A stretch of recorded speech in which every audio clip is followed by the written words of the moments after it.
Indo British advanced pain clinic నొప్పి మాయం surgery దూరం. For appointments 9155515563.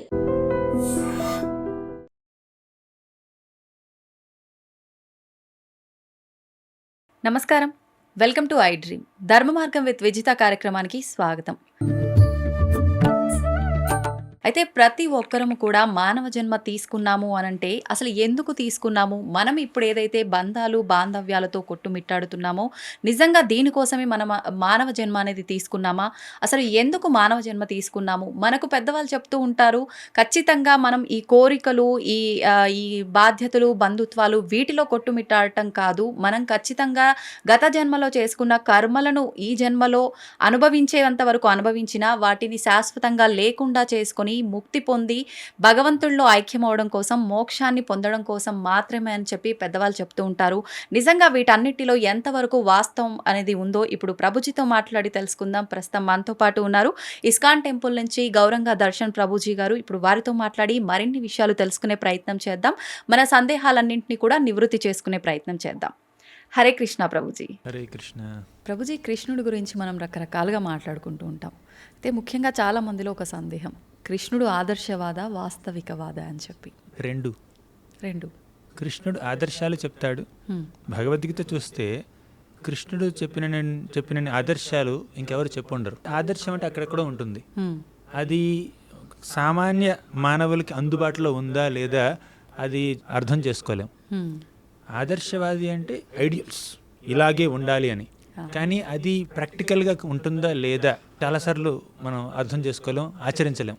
కానీ కృష్ణుడు ఆదర్శాన్ని చూపించాడు, ఆచరించి కూడా చూపించాడు. కేవలం ఐడియలిస్టిక్గా టీచింగ్స్ ఇవ్వడమే కాదు, కృష్ణుడు రియలిస్టిక్గా వాటిని ఆచరణలో పెట్టి కూడా చూపించాడు. కృష్ణుడు చెప్పాడు భగవద్గీతలో 4వ అధ్యాయంలో గురువు మాట ఎలా వినాలి, గురువు దగ్గర నుంచి విద్యను ఎలా అభ్యసించాలి చెప్పాడు. తద్విద్ధి ప్రణిపాతేన పరిప్రశ్నేన సేవయ ఉపదీక్ష్యంతి తే జ్ఞానం జ్ఞానినః తత్వదర్శినః అన్నాడు.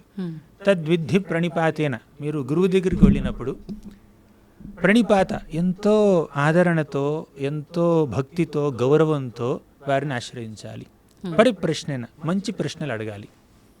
సేవయ, కేవలం గౌరవంతో ప్రశ్నిస్తే సరిపోదు, ప్రశ్నలు అడిగి జ్ఞానాన్ని సముపార్జించిన తర్వాత సేవ కూడా చెయ్యాలి అని చెప్పాడు. చెప్పుకున్నాడా? తాను స్వయంగా ఆచరించి చూపించాడు శ్రీకృష్ణుడు. అంటే అన్నీ ఆయన తెలిసిన, అన్ని వేదాలు ఆయన నుంచే ఉద్భవించిన, అంత జ్ఞానం ఆయన నుంచే వస్తున్నా కూడా విద్యను అభ్యసించడం కోసం ఆయన అవంతిపురానికి వెళ్ళి అక్కడ సాందీపనుని యొక్క గురుకులంలో, ఆశ్రమంలో విద్యను అభ్యసించాడు. 64 రోజుల్లో 64 కళల్ని అభ్యసించాడు. బలరాముడు కూడా తనతో పాటు ఉన్నాడు, సుధాముడు కూడా తనతో పాటు ఉన్నాడు, కుచేలుడు, అలా ఫ్రెండ్స్ ఉన్నారు. అంటే గురువుని ఎలా సేవించాలి, కేవలం ప్రశ్నలు అడిగి విద్యని సముపార్జించడం మాత్రమే కాదు, సేవ కూడా చెయ్యాలి. గురు దక్షిణ కూడా ఇచ్చాడు. గురువు యొక్క బిడ్డ చనిపోతే ఆ బిడ్డని యమలోకానికి వెళ్ళి మళ్ళీ పునర్జీవితుడిని చేసి తీసుకొచ్చి గురువు ముందు పెట్టాడు. అంటే తన యొక్క దైవత్వాన్ని గురువు సేవలో వినియోగించాడు. కృష్ణుడే కాదు, శ్రీరామచంద్రుడు కూడా తన గురువులైనటువంటి విశ్వామిత్రుణ్ణి, తర్వాత వశిష్ఠుణ్ణి చక్కగా వారు సేవించారు. ఎంతో ఒబీడియన్స్తో, సబ్మిసివ్నెస్తో సేవ చేశారనమాట. ఇలా భగవంతుడు కేవలం ఆదర్శాలు చెప్పడం మాత్రమే కాదు, ఆచరించి చూపించాడు. కాబట్టి ఆదర్శవాది, వాస్తవికవాది, రియలిస్టిక్, ఐడియలిస్టిక్ రెండు. అయితే ప్రభుజీ, గురువు గురించి ఇప్పుడు మీరు కొన్ని విషయాలు చెప్పారు. మనం కూడా నిత్య జీవితంలో మనం కరెక్ట్ మార్గంలో వెళ్ళాలి అని అంటే ప్రతి ఒక్కరికి గురువు ఆదేశాలు అనేవి ఉండాలా? ఒక గురువు కంపల్సరీ ఉండాల్సిందేనా? ఇప్పుడు గురువు అవసరం లేకపోతే, టీచర్ అవసరం లేకపోతే ఇన్ని యూనివర్సిటీలు, ఇన్ని కాలేజీలు, ఇన్ని స్కూల్స్ ఎందుకున్నాయి? ఇంతమంది టీచర్లు, ప్రొఫెసర్లు, లెక్చరర్లు ఎందుకున్నారు? కేవలం జడ విద్యని, భౌతిక విద్యని అభ్యసించాలన్నా కూడా మనకు గురువులు కావాలి. ఇక ఆధ్యాత్మిక విద్యను అభ్యసించాలంటే గురువు చాలా ఇంపార్టెంట్. అసలు భగవంతుడే స్వయంగా గురువుని స్వీకరించి మనకు ఆచరించి చూపించాడు కదా. ఇక భగవంతుడే ఒక మానవ రూపంలోకి వచ్చినప్పుడు, ఆయన గురువుని స్వీకరించినప్పుడు మానవ మాత్రమైన మనకి గురువుని స్వీకరించడానికి అభ్యంతరం ఏమిటి చెప్పండి? ఏ విద్యని అభ్యసించాలన్నా గురువు ఇంపార్టెంట్. అంటే గురువు అన్నీ చెప్పాల్సిన అవసరం లేదు. గురువు స్ఫూర్తినిస్తాడు, ప్రేరణనిస్తాడు. అంతేకాకుండా గురువు ఎక్కడైనా డౌట్లు ఇస్తే చెప్తారు. కానీ ఆ గురువు చెప్పినటువంటి ఆ బోధన అంతా మనం చక్కగా అవగాహన చేసుకోవాలి, అవగతం చేసుకోవాలి, కొంచెం రిఫ్లెక్ట్ చేయాలి. నిధిధ్యాసనం అంటారు దాన్ని. అంటే కేవలం చెప్పింది చెప్పినట్టు ఒక చిలుకలాగా మళ్ళీ ప్యారెట్ లైక్ రిపిటేషన్ కాకుండా మనం దాన్ని చక్కగా అర్థం చేసుకుని, ఇంటర్నలైజ్ చేసుకుని, అబ్జర్వ్ చేసుకుని సాక్షాత్కరించుకోవాలి, రియలైజ్ చేయాలి. అయితే ఇప్పుడు మనం ఆధ్యాత్మిక మార్గంలో వెళ్ళాలి అంటే ఖచ్చితంగా ఒక మంచి గురువుని ఏ విధంగా ఎంచుకోవాలి? మనం భగవద్గీత రూపంలో చాలామంది పెద్దవాళ్ళ మాటలు, ప్రవచనాలు వింటూ ఉన్నాం. గురువు లేకుండా ఇలా వింటూ మనం ఆధ్యాత్మిక భావనలోకి ముందుకెళ్ళొచ్చా? గురువులు 2 రకాలండి. ఒకటి దీక్షా గురు, 2 శిక్షా గురు. దీక్షా గురు అంటే మనకి ఒక స్పిరిచువల్ నేమ్, ఒక అంటే దైవ సంబంధించిన ఒక దివ్యమైనటువంటి నామాన్ని ప్రసాదించి భగవంతుడి యొక్క నామాల్ని ఎలా జపించాలో ఒక మంత్రాన్ని మనకు ఉపదేశించి అలా మంత్ర దీక్షనిచ్చే గురువుని దీక్షా గురువు అంటారు. అంటే మంత్రాన్ని ఇస్తారు, మనకు ఒక ఇనిషియేటెడ్ నేమ్, స్పిరిచువల్ నేమ్ని ఇస్తారు, తర్వాత కొంచెం మార్గదర్శకత్వాన్ని, స్ఫూర్తిని కలిగిస్తారు. అది దీక్షా గురువు. ఇక శిక్షా గురువు అంటే వాళ్ళు ఒకళ్ళు కాదు 100 మంది ఉండొచ్చు, 1000 మంది ఉండొచ్చు. శిక్షాగురు అంటే వాళ్ళు మనకి స్ఫూర్తినిస్తారు. భక్తిలో, భక్తి మార్గంలో ఒక అంశాన్ని మనకి చక్కగా వివరించి చెప్తారు. జీవితకాలం మనతో ఉండకపోవచ్చు వాళ్ళు, అంటే ఈ భక్తిలో ఈ ఆస్పెక్ట్లో వాళ్ళు నాకు ఇన్స్పిరేషన్ ఇస్తారు. మనం వేరే ఒక అంశాన్ని, భక్తిలో ఒక అంశాన్ని నేర్చుకోవాలంటే అది ఇంకో శిక్షాగురువు నుంచి నేర్చుకోవచ్చు. అలా మనకి శిక్షాగురువులు 100 మంది ఉండొచ్చు, కానీ పెర్మనెంట్ గైడెన్స్ ఇచ్చేది, ముఖ్యంగా మంత్రదీక్షనిచ్చేది ఒకే ఒక గురువు ఉండాలి. అది దీక్షాగురు, శిక్షాగురు. శిక్షాగురు కెన్ బి ఇన్ఫైనైట్, దీక్షాగురు ఈజ్ 1, అలా అనమాట. అయితే ఇప్పుడు మంత్రం ద్వారా తీసుకొని ఎవరైతే మీరు మొదటగా చెప్పిన గురువు ఉన్నారో అలా తీసుకోవాలి అంటే ఈ గృహస్థు నియమాలన్నీ పాటిస్తూ ఉండే వాళ్ళు తీసుకునే అవకాశం ఉంటుందా? భక్తి కేవలం బ్రహ్మచారులకి, సన్యాసులకి కాదు, గృహస్థులైనా చేయొచ్చు. బ్రాహ్మణులు, క్షత్రియులు, వైశ్యులు, శూద్రులు, బ్రహ్మచారులు, గృహస్థులు, వానప్రస్థులు, సన్యాసులు, వర్ణంతో నిమిత్తం లేదు భక్తికి, ఆశ్రమంతో నిమిత్తం లేదు భక్తికి. భక్తి మార్గాన్ని ఆచరించాలంటే ఏ వర్ణానికి చెందిన వాళ్ళైనా, ఏ ఆశ్రమానికి చెందిన వాళ్ళైనా, స్త్రీలైనా, పురుషులైనా, పిల్లలైనా, పెద్దవాళ్ళైనా ఎవరైనా ఆచరించవచ్చు. ఎవరైనా గురువు యొక్క ఆదేశాలని స్వీకరించి ఆ గురువు భక్తి మార్గాన్ని ఎలా బోధిస్తారో ఆయన యొక్క గైడెన్స్లో భక్తి మార్గాన్ని ఆచరించవచ్చు. గృహస్థులు కూడా చేయొచ్చు. అసలు చెప్పాలంటే మాలాంటి వాళ్ళు మైనారిటీ. మీరు ఎంతమంది రోడ్డు మీద నడుస్తుంటే ఎంతమంది ఇలా కాషాయ వస్త్రాల్లో గుండు చేసుకుని చూస్తారు చెప్పండి. సన్యాసులు, బ్రహ్మచారులు ఎప్పుడు మైనారిటీ ఈ ప్రపంచంలో. గృహస్థులే మెజారిటీ. మైనారిటీ అంటే 51-49 కాదు, అక్కడ 99-1 ఇంకా కాదు, 99.9.1 అనమాట. ఇప్పుడు పురాణాలు చూడండి, శ్రీమద్ భాగవతం చూడండి, నారద మహర్షి ఒక్కడే. మహాభక్తుల్లో, సన్యాసుల్లో నారద మహర్షి అనే ఒక పేరు చక్కగా మీకు ప్రస్తావన వస్తుంది చాలాసార్లు. ఇలా కొంతమంది ఉన్నారు, సన్యాసులు, మునులు ఉన్నారు కొంతమంది. కానీ గృహస్థులు ఎంతమంది ఉన్నారు? ధ్రువుడు, పరీక్షిత్ మహారాజు, యుధిష్ఠిరుడు, అర్జునుడు, పాండవులు, వీళ్ళంతా, తర్వాత అంబరీష్ మహారాజు, భరత్ మహారాజు, ఇలా వీళ్ళందరూ గృహస్థులే. కేవలం సామాన్య గృహస్థులు కాదు, వాళ్ళు రాజులు, చక్రవర్తులు, ఈ భూమండలం మొత్తాన్ని పరిపాలించినటువంటి మహాభక్తులు ఉన్నారు అక్కడ. అంటే భక్తి మార్గానికి సన్యాసం, బ్రహ్మచర్యం క్వాలిఫికేషన్ కాదు. బ్యాక్గ్రౌండ్ ఏదైనా కూడా భక్తి చేయొచ్చు.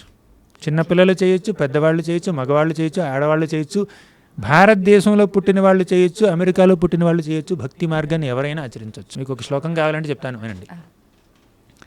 ప్రహ్లాదుడు చెప్పాడు ఈ శ్లోకం. మన్యే ధనాభిజన రూప తపశ్రుతో జహ తేజ ప్రభావ బల పౌరుష బుద్ధి యోగ నారాధనాయ హి భవంతి పరస్య పుంసో భక్త్యా తుతోష భగవాన్ గజయూథపాయ. మన్యే, ప్రహ్లాదుడు ఎలా అంటున్నాడు, ధన, అభిజన, రూప, తప, శ్రుత, ఓజ, తేజ, ప్రభావ, బల, పౌరుష, బుద్ధి, యోగ. డజన్ క్వాలిఫికేషన్లు. ఇవేమీ క్వాలిఫికేషన్లు కాదు భక్తికి. అవి క్వాలిఫికేషన్స్ కాదు, డిస్క్వాలిఫికేషన్స్ కూడా కాదు. మీకు మహాధనం ఉంటే భగవంతుడు మీ మీద అనుగ్రహం చూపిస్తాడని గ్యారంటీ లేదండి. మీకు మహాధనం ఉంది, సంపద ఉంది కదా అని భగవంతుడు మీ మీద అనుగ్రహం చూపించడానికి కూడా లేదు. అంటే ధనం, మీ యొక్క సంపద భక్తికి క్వాలిఫికేషన్ కాదు, డిస్క్వాలిఫికేషన్ కాదు. పేదవాళ్ళు భక్తులు అవ్వచ్చు, ధనికులు భక్తులు అవ్వచ్చు, విద్యావంతులు భక్తులు అవ్వచ్చు, వేలిముద్ర వాళ్ళు కూడా భక్తులు అవ్వచ్చు, అవును. ఆడవాళ్ళు మగవాళ్ళు ఎవరైనా భక్తులు అవ్వచ్చు, గృహస్థులు బ్రహ్మచారులు అందరూ భక్తులు అవ్వచ్చు అనమాట. సో భక్తికి క్వాలిఫికేషన్ లేదు. భక్త్యా తుష్యతి కేవలం నచ గుణై భక్తి ప్రియో మాధవ. ఆ మాధవుడు కేవలం మన మనసులో ఉన్నటువంటి పవిత్రమైనటువంటి భావానికి దాసుడు కానీ మన యొక్క ఆశ్రమానికి, మన యొక్క వర్ణానికి, మన యొక్క నేషనాలిటీకి, మన యొక్క రిలీజియన్కి సంబంధమే లేదు. అయితే ప్రభుజీ భక్తి అంటున్నాం. భక్తికి అసలు చిన్న పెద్ద తేడా లేదు, ఏ తేడా లేదు, అసలు పరిమితి కూడా లేదు. ఏంటి నిజంగా భక్తి అనేది ఏ రకంగా ఉండాలంటారు భగవంతుడి పైన? భక్తి అంటే నిస్వార్థంగా భగవంతుడిని ప్రేమించడం, ఎటువంటి ప్రతిఫలాపేక్ష లేకుండా, ఇది నాకు కావాలి అని ఆశించకుండా భగవంతుణ్ణి నిస్వార్థంగా ప్రేమించడం భక్తి. ఆ నిస్వార్థమైనటువంటి ప్రేమలో సేవ కూడా ఉంటుంది, దాని భక్తియుత సేవ అంటారు. ఓకే. అంటే భగవంతుడి పట్ల ప్రేమ, అభిమానం, ఆయన పట్ల ఒక చక్కటి భావం, ఆయన నా స్వామి అని స్వామిగా ఆయన్ని పరిగణించి మనల్ని మనం దాసులుగా పరిగణించుకుని ఆయనకి దాసత్వం చేయడం, అది ఒక భక్తి. కొంతమంది భక్తులు ఉంటారు, భగవంతుని తమ బిడ్డగా భావించి తమని వారు తల్లిదండ్రులుగా భావించుకుని వాత్సల్య రసంలో భగవంతుడిని సేవిస్తారు. ఇంకొంతమంది భగవంతుడిని ప్రియుడిగా భావించి తమని తాము ప్రేయసిగా అనుకుని భగవంతుని ప్రేమిస్తూ ఉంటారు. గోపికలందరూ అలా చేశారు. ఇంకొంతమంది భగవంతుని స్నేహితుడిగా భావిస్తుంటారు. సుధాముడు, అర్జునుడు వీళ్ళందరూ భగవంతుడి స్నేహితుడు అనమాట. అంటే భక్తుడు ఏ భావనలో అయితే భగవంతుడిని చేరుకుంటాడో ఆ భావనకి భగవంతుడు ప్రతిస్పందిస్తాడు. ఈ కలియుగంలో కూడా మనం అలా ఏ యుగంలోనైనా ఏ యథా మాం ప్రపద్యంతే తాంస్తథైవ భజామ్యహం. మీరు ఆయన్ని ఎలా భజిస్తారో ఆయన మిమ్మల్ని అలా భజిస్తాడు. తాంస్తథైవ భజామ్యహం, ఇది కృష్ణుడు చెప్పిన మాట భగవద్గీతలో. మీరు నన్ను ఎలా అప్రోచ్ అవుతున్నారో నేను అలా రెసిప్రోకేట్ చేస్తాను అన్నాడు. ఇక కలియుగంలోనైనా కూడా అంటే ఒకటి భగవంతుడి పట్ల ఆ వాత్సల్య రసాన్ని, మాధుర్య రసాన్ని, సాఖ్యరసాన్ని, దాస్యరసాన్ని పెంపొందించుకోవడం అనేది చాలా హై లెవెల్ అన్నమాట. ప్రస్తుతానికి మనకి ఒక రెజిమెన్ ఇచ్చారు ఆచార్యులు. మీరు జపం చేయండి, శ్రవణం చేయండి, కీర్తనం చేయండి, స్మరణం చేయండి, పాదసేవనం చేయండి, వందనం చేయండి, ఇలా కొన్ని నవవిధ భక్తి మార్గాలు ఇచ్చారు. ఆ భక్తి మార్గాల్ని మనం పాటిస్తే, మన భక్తి కాస్త పరిపక్వత చెందితే అప్పుడు మనం భగవంతుణ్ణి ఒక ప్రియుడిగానో, ఒక బిడ్డగానో, ఒక స్నేహితుడిగానో అనుకోవడం అది సాధ్యపడుతుంది. ప్రస్తుతం మనం ఆయన పట్ల మనకి ఆయన పట్ల ఉండవలసినటువంటి భావం ఏమిటంటే ఆయన నా స్వామి, నేను దాసుడిని. అలా ఆ భావనతో మనం మొదలు పెడదాం. మెల్లిమెల్లిగా వేరే భావాలు వస్తూ ఉంటాయి. అయితే ప్రభుజీ, ప్రతి ఒక్కరం కూడా జన్మ తీసుకొని ఒకసారి భూమి మీదకి వచ్చాక ఈ బంధాలు, బంధుత్వాలు, ఈ కొట్లాటలు, చాలా రకాలుగా ప్రేమ, అనుబంధాలు, వీటిల్లో కొట్టుమిట్టాడుతూ ఉంటాం. అసలు నేనెవరిని, నేను ఎందుకు జీవించి ఉన్నాను, అసలు నేను జన్మ తీసుకోవడానికి అసలు అర్థం ఏంటి, నేనేం చెయ్యాలి, ఇటువంటి ఆలోచన అసలు ఎవరిలో కూడా రావట్లేదు. నిజంగా ఏంటి ప్రభుజీ, మనం అందరం అసలు ఎందుకు వచ్చాము, దేని గురించి వచ్చాము, ఏ పర్పస్తో వచ్చాము అనేది మనం ఎలా తెలుసుకోగలుగుతాం? శాస్త్రాలు చదివితే అర్థమవుతుంది. ఆ శాస్త్రాలు చదివిన వారి నుంచి వింటే అర్థమవుతుంది. ప్లస్ మన కామన్ సెన్స్ ఉపయోగించి కూడా మనం అర్థం చేసుకోవచ్చు. ఇప్పుడు ఒక వ్యక్తికి పుట్టుకుంటుంది.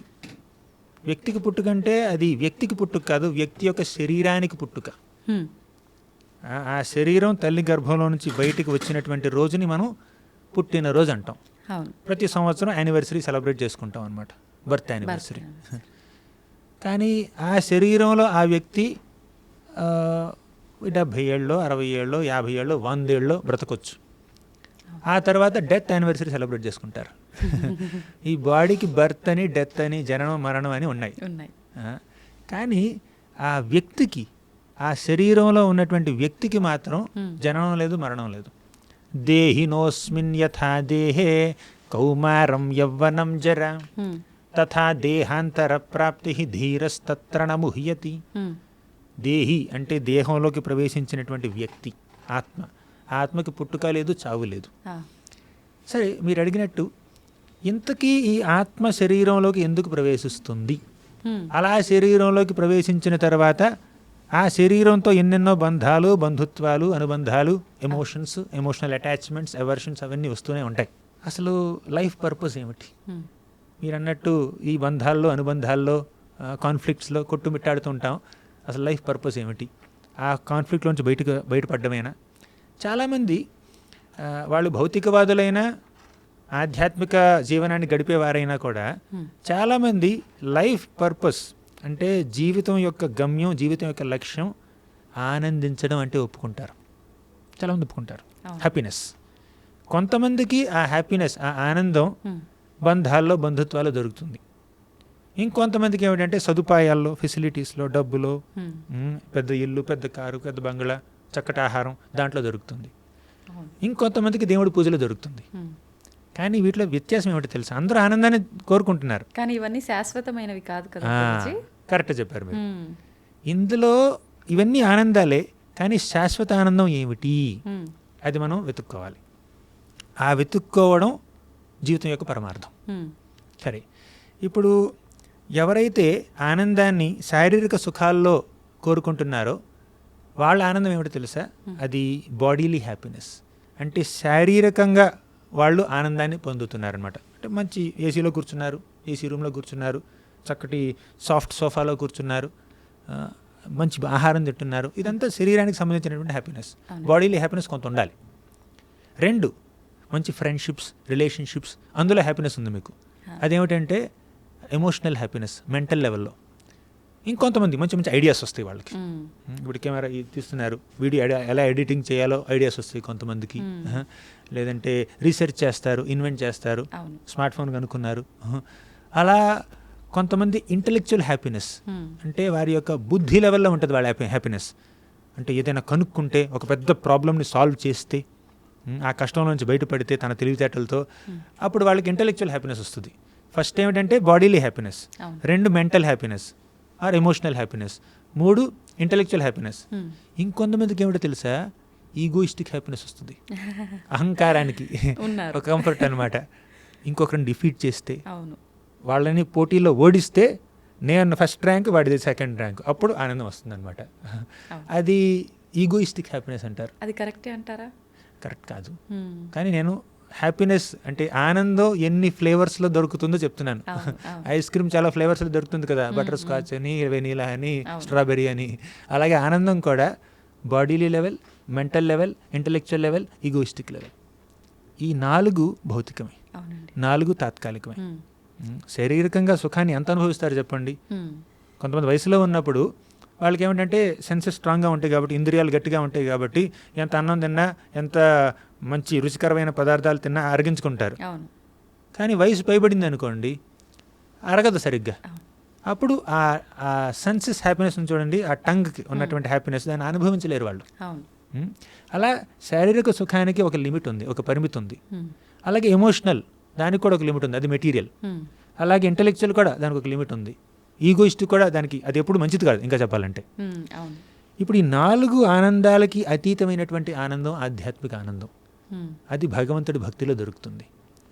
భగవంతుడి యొక్క నామకీర్తనలో, ఆయన యొక్క లీలల్ని శ్రవణం చేయడంలో, అప్పుడు దాంట్లో మనకు దొరికే ఆనందాన్ని ఆధ్యాత్మిక ఆనందం అంటారు. అది ఈ 4 రకాల భౌతిక ఆనందాలకి అతీతం. ఆ ఆనందాన్ని కనుక్కోవడం, ఆ ఆనందాన్ని అనుభవించడం, భగవత్ సేవలో, భగవన్నామ జపంలో, కీర్తనలో ఆనందాన్ని పొందడం మన జీవితం యొక్క పరమార్థం. అయితే ప్రభుజీ, చాలామంది ఆధ్యాత్మిక మార్గంలో ఉన్నా కూడా అయితే తప్పులు చేస్తూనే ఉంటారు, ఎదుటివారిని నొప్పిస్తూనే ఉంటారు. ఇంత ఆధ్యాత్మిక మార్గంలో వెళ్తున్నా కూడా ఎందుకు ఇలాంటి తప్పులు చేస్తుంటారు? ఎదుటివారిని ఎందుకు నొప్పించేలా మాట్లాడుతుంటారంటారు? అంటే ఆధ్యాత్మిక మార్గాన్ని వారు ప్రారంభిస్తారు, కానీ పరిపక్వత లేనంత వరకు చిన్న చిన్న తప్పులు జరుగుతూనే ఉంటాయి. కొన్నిసార్లు పెద్ద తప్పులు కూడా జరుగుతుంటాయి. అవునండి. అంటే వాళ్ళు ప్రాక్టీస్ చేస్తున్నారు, పర్ఫెక్షన్ రాలేదు. బీటెక్ కాలేజీలో జాయిన్ అయితే ఫస్ట్ సెమిస్టర్లో ఉంటాడు ఒకడు, ఇంకొకడు 2వ సెమిస్టర్లో ఉంటాడు, ఇంకోటి 8th సెమిస్టర్లో ఉంటాడు. అంటే 8th సెమిస్టర్లో ఉన్నటువంటి, అంటే ఫైనల్ ఇయర్ ఫైనల్ సెమిస్టర్లో ఉన్నటువంటి వ్యక్తికి, ఒక స్టూడెంట్కి ఎంత సబ్జెక్ట్ ఉంటుందో అంత సబ్జెక్టు ఫస్ట్ సెమిస్టర్ స్టూడెంట్కి ఉండదు. అదేవిధంగా భక్తి మార్గాన్ని ఆచరించిన వాళ్ళకి కూడా అప్పుడే ప్రారంభ దశలో ఉన్న వాళ్ళకి అంత పరిపక్వత ఉండదు. ఎలా వస్తుంది ప్రభుజీ ఆ పరిపక్వత? ఆ పరిపక్వత ఈ మార్గాన్ని చక్కగా పాటించాలి. ఇప్పుడు శ్రవణ కీర్తనాల్ని ప్రారంభించారు, హరినామాన్ని జపిస్తున్నారు, భగవంతుని పూజిస్తున్నారు, కృష్ణుడు అన్నట్టు మన్మనాభవ మద్భక్తో మధ్యాజీ మాం నమస్కురు ఇవన్నీ చేస్తున్నారు, సాధన చేస్తూ ఉన్నారు. అది బిగినింగ్ స్టేజెస్లో, ప్రారంభ దశలో ఇంకా తప్పులు ఉంటాయి, అనర్థాలు ఉంటాయి, అపరాధాలు ఉంటాయి. కానీ మెల్లిగా అది కనుక పరిపక్వత చెందాడనుకోండి, అది 10 ఏళ్ళు పట్టొచ్చు, 20 ఏళ్ళు పట్టొచ్చు, 10 జన్మలు పట్టొచ్చు. ఇప్పుడు ఒక బీటెక్కే 4 ఏళ్ళు తీసుకుంటే ఇప్పుడు ఈ ఆధ్యాత్మిక జీవనం బీటెక్ కాదు కదా, ఇది ఎటర్నల్, శాశ్వతమైనది, ఆత్మ యొక్క జర్నీ. ఆ ఆత్మ యొక్క ఆ స్పిరిచువల్ జర్నీ, ఆధ్యాత్మిక ప్రయాణం కొన్ని జన్మలు ఉండొచ్చు, కొన్ని జన్మల్లో కానీ పరిపక్వత రాకపోవచ్చు. కానీ ఈ జన్మలో మీరు కొంతవరకు చేశారు, వచ్చే జన్మలో దాన్ని కంటిన్యూ చేయొచ్చు. ఇప్పుడు బీటెక్ 2 సంవత్సరాలు చేసి ఎవడో యాక్సిడెంట్లో చనిపోయాడు అనుకుందాం, వచ్చే జన్మలో 3rd ఇయర్లో ఎన్రోల్ చేయరు వాడిని, మళ్ళీ ఏబిసిడి చదవాల్సిందే. బీటెక్లో ఫస్ట్ ఇయర్ కాదు, మళ్ళీ ఏబిసిడీలు, ఎల్కేజీ, యూకేజీ అవన్నీ చేయాల్సిందే. కానీ భక్తి అలా కాదు. భక్తి ప్రాక్టీస్లో ఒక 50% అడ్వాన్స్మెంట్ వచ్చింది మీకు, నెక్స్ట్ జన్మలో 51% నుంచి మొదలు పెట్టచ్చు. అవునా? అంటే ఆ పొందిన జ్ఞానం అలానే క్యారీ అలాగే ఉంటుంది. పొందిన జ్ఞానం, పొందినటువంటి ఆ పరిపక్వత, ఆ భక్తి భావాలు క్యారీ ఆన్ అవుతుంటాయి. ఒక చిన్న ఉదాహరణ, చాలామంది పిల్లలు ఉంటారు, చిన్నపిల్లలు, భగవద్గీత శ్లోకాలని కానీ భాగవత శ్లోకాలని కానీ అంత చక్కగా ఎలా చెప్పగలుగుతారు? పెద్దవాళ్ళకే రావట్లేదు. 4 ఏళ్ళ పిల్లలు, 5 ఏళ్ళ పిల్లలు చక్కగా చెప్పేస్తున్నారు అనర్గళంగా. ఎందుకంటే పూర్వజన్మ స్మృతులు ఉన్నాయి. అంటే పూర్వజన్మలో వాళ్ళు ఎలా ఉన్నారో గుర్తులేకపోవచ్చు, కానీ పూర్వజన్మలో వాళ్ళు సముపార్జించినటువంటి ఆధ్యాత్మిక సంపద వారి ఎటర్నల్ బ్యాంక్ అకౌంట్లో ఉంది. అందుకే వాళ్ళు భక్తిని వెంటనే క్యాచ్ చేసుకోగలుగుతున్నారు. ఇంకా చెప్పాలంటే కృష్ణుడు భగవద్గీత 6వ అధ్యాయంలో ఏమంటాడంటే, ఈ ఆధ్యాత్మిక మార్గాన్ని కొంతవరకు పాటించి ఒక వ్యక్తి గనక పూర్తి పరిపక్వత చెందకుండా చనిపోతే మళ్ళీ వచ్చే జన్మలో శుచీనాం శ్రీమతాం గేహే, ఎవరి ఇళ్లలో పుడతాడు అంటే ఎవరైతే భక్తి మార్గంలో ఉన్నారో వాళ్ళ ఇళ్లలో వాళ్ళు జన్మిస్తారు. అంటే ఇంతకుముందు భక్తి చేశారు, గత జన్మలో భక్తి చేశారు చక్కగా, ఏదో దురదృష్టవశాత్తు తప్పులు చేసో లేదంటే భక్తి పరిపక్వత అవ్వకుండానో వాళ్ళు దేహాన్ని చాలించారు. మళ్ళీ భగవంతుడు ఇంకో అవకాశాన్ని ఇస్తాడు, వాళ్ళని భక్తుల ఇళ్లల్లో పుట్టేలా చేస్తాడు. ఎవరి ఇంట్లోనైనా ఒక పుట్టుక జరిగిందనుకోండి, అది ర్యాండమ్ కాదు, అది ర్యాండమ్గా జరగట్లేదు. అంటే ఈ వ్యక్తి ఈ తల్లిదండ్రులకి బిడ్డగా ఈ కుటుంబంలో, ఈ ప్రదేశంలో, ఈ పుణ్యక్షేత్రంలో లేదంటే ఇటువంటి ప్రదేశంలో ఎందుకు పుట్టాడు, దానికి ఒక క్యాలిక్యులేషన్ ఉంటుంది. కర్మణాదైవ నేత్రేణ, మనం చేసినటువంటి పనులన్నింటినీ పెద్దవాళ్ళు అబ్జర్వ్ చేస్తున్నారు, దేవతలు అబ్జర్వ్ చేస్తున్నారు, భగవంతుడు అబ్జర్వ్ చేస్తున్నాడు. ఆ సాక్షాత్ శ్రీకృష్ణుడే పరమాత్మ రూపంలో మన హృదయాల్లో ఉండి అబ్జర్వ్ చేస్తున్నాడు. మనకి ఎటువంటి పుట్టుక కావాలో ఆయన ప్రసాదిస్తాడు. మనం చేసినటువంటి ఆ పాపకార్యాలని, పుణ్యకార్యాలని, భక్తి కార్యాలని పరిగణలోకి తీసుకుని దానికి అనుగుణంగా మనకు ఒక జన్మను ప్రసాదిస్తాడు ఆయన. ప్రభుజీ, ఇప్పుడు ఆత్మకి మరణం లేదు అలా అని చెప్పి గత జన్మ అన్నీ కూడా ఈ జన్మలో పునర్జన్మ మళ్ళీ తీసుకున్న తర్వాత గుర్తుండాలని లేదు.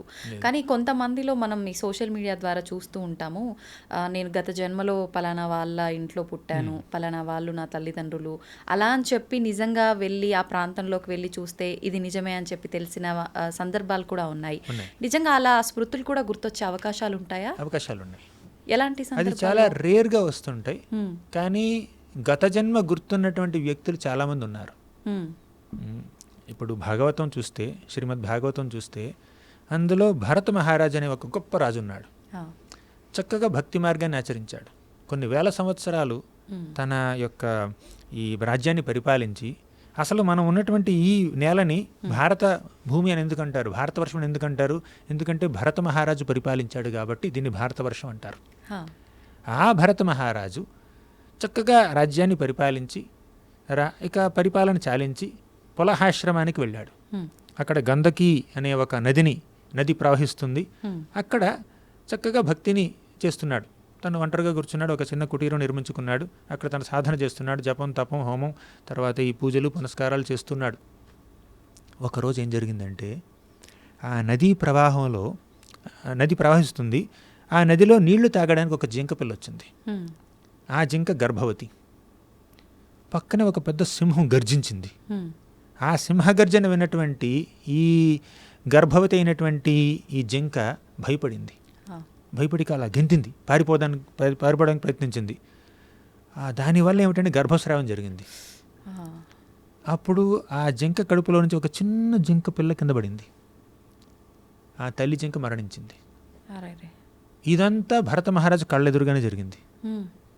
తన కళ్ళెదురుగా కొద్ది క్షణాల్లోనే జింక అక్కడికి రావడం, మంచినీళ్ళు తాగడం, చనిపోవడం, గర్భస్రావం జరగడం, చిన్న జింక పిల్ల అలా తల్లి లేకుండా అలా పడి ఉండడం అంతా జరిగింది. అంతా ఆయన ముందే.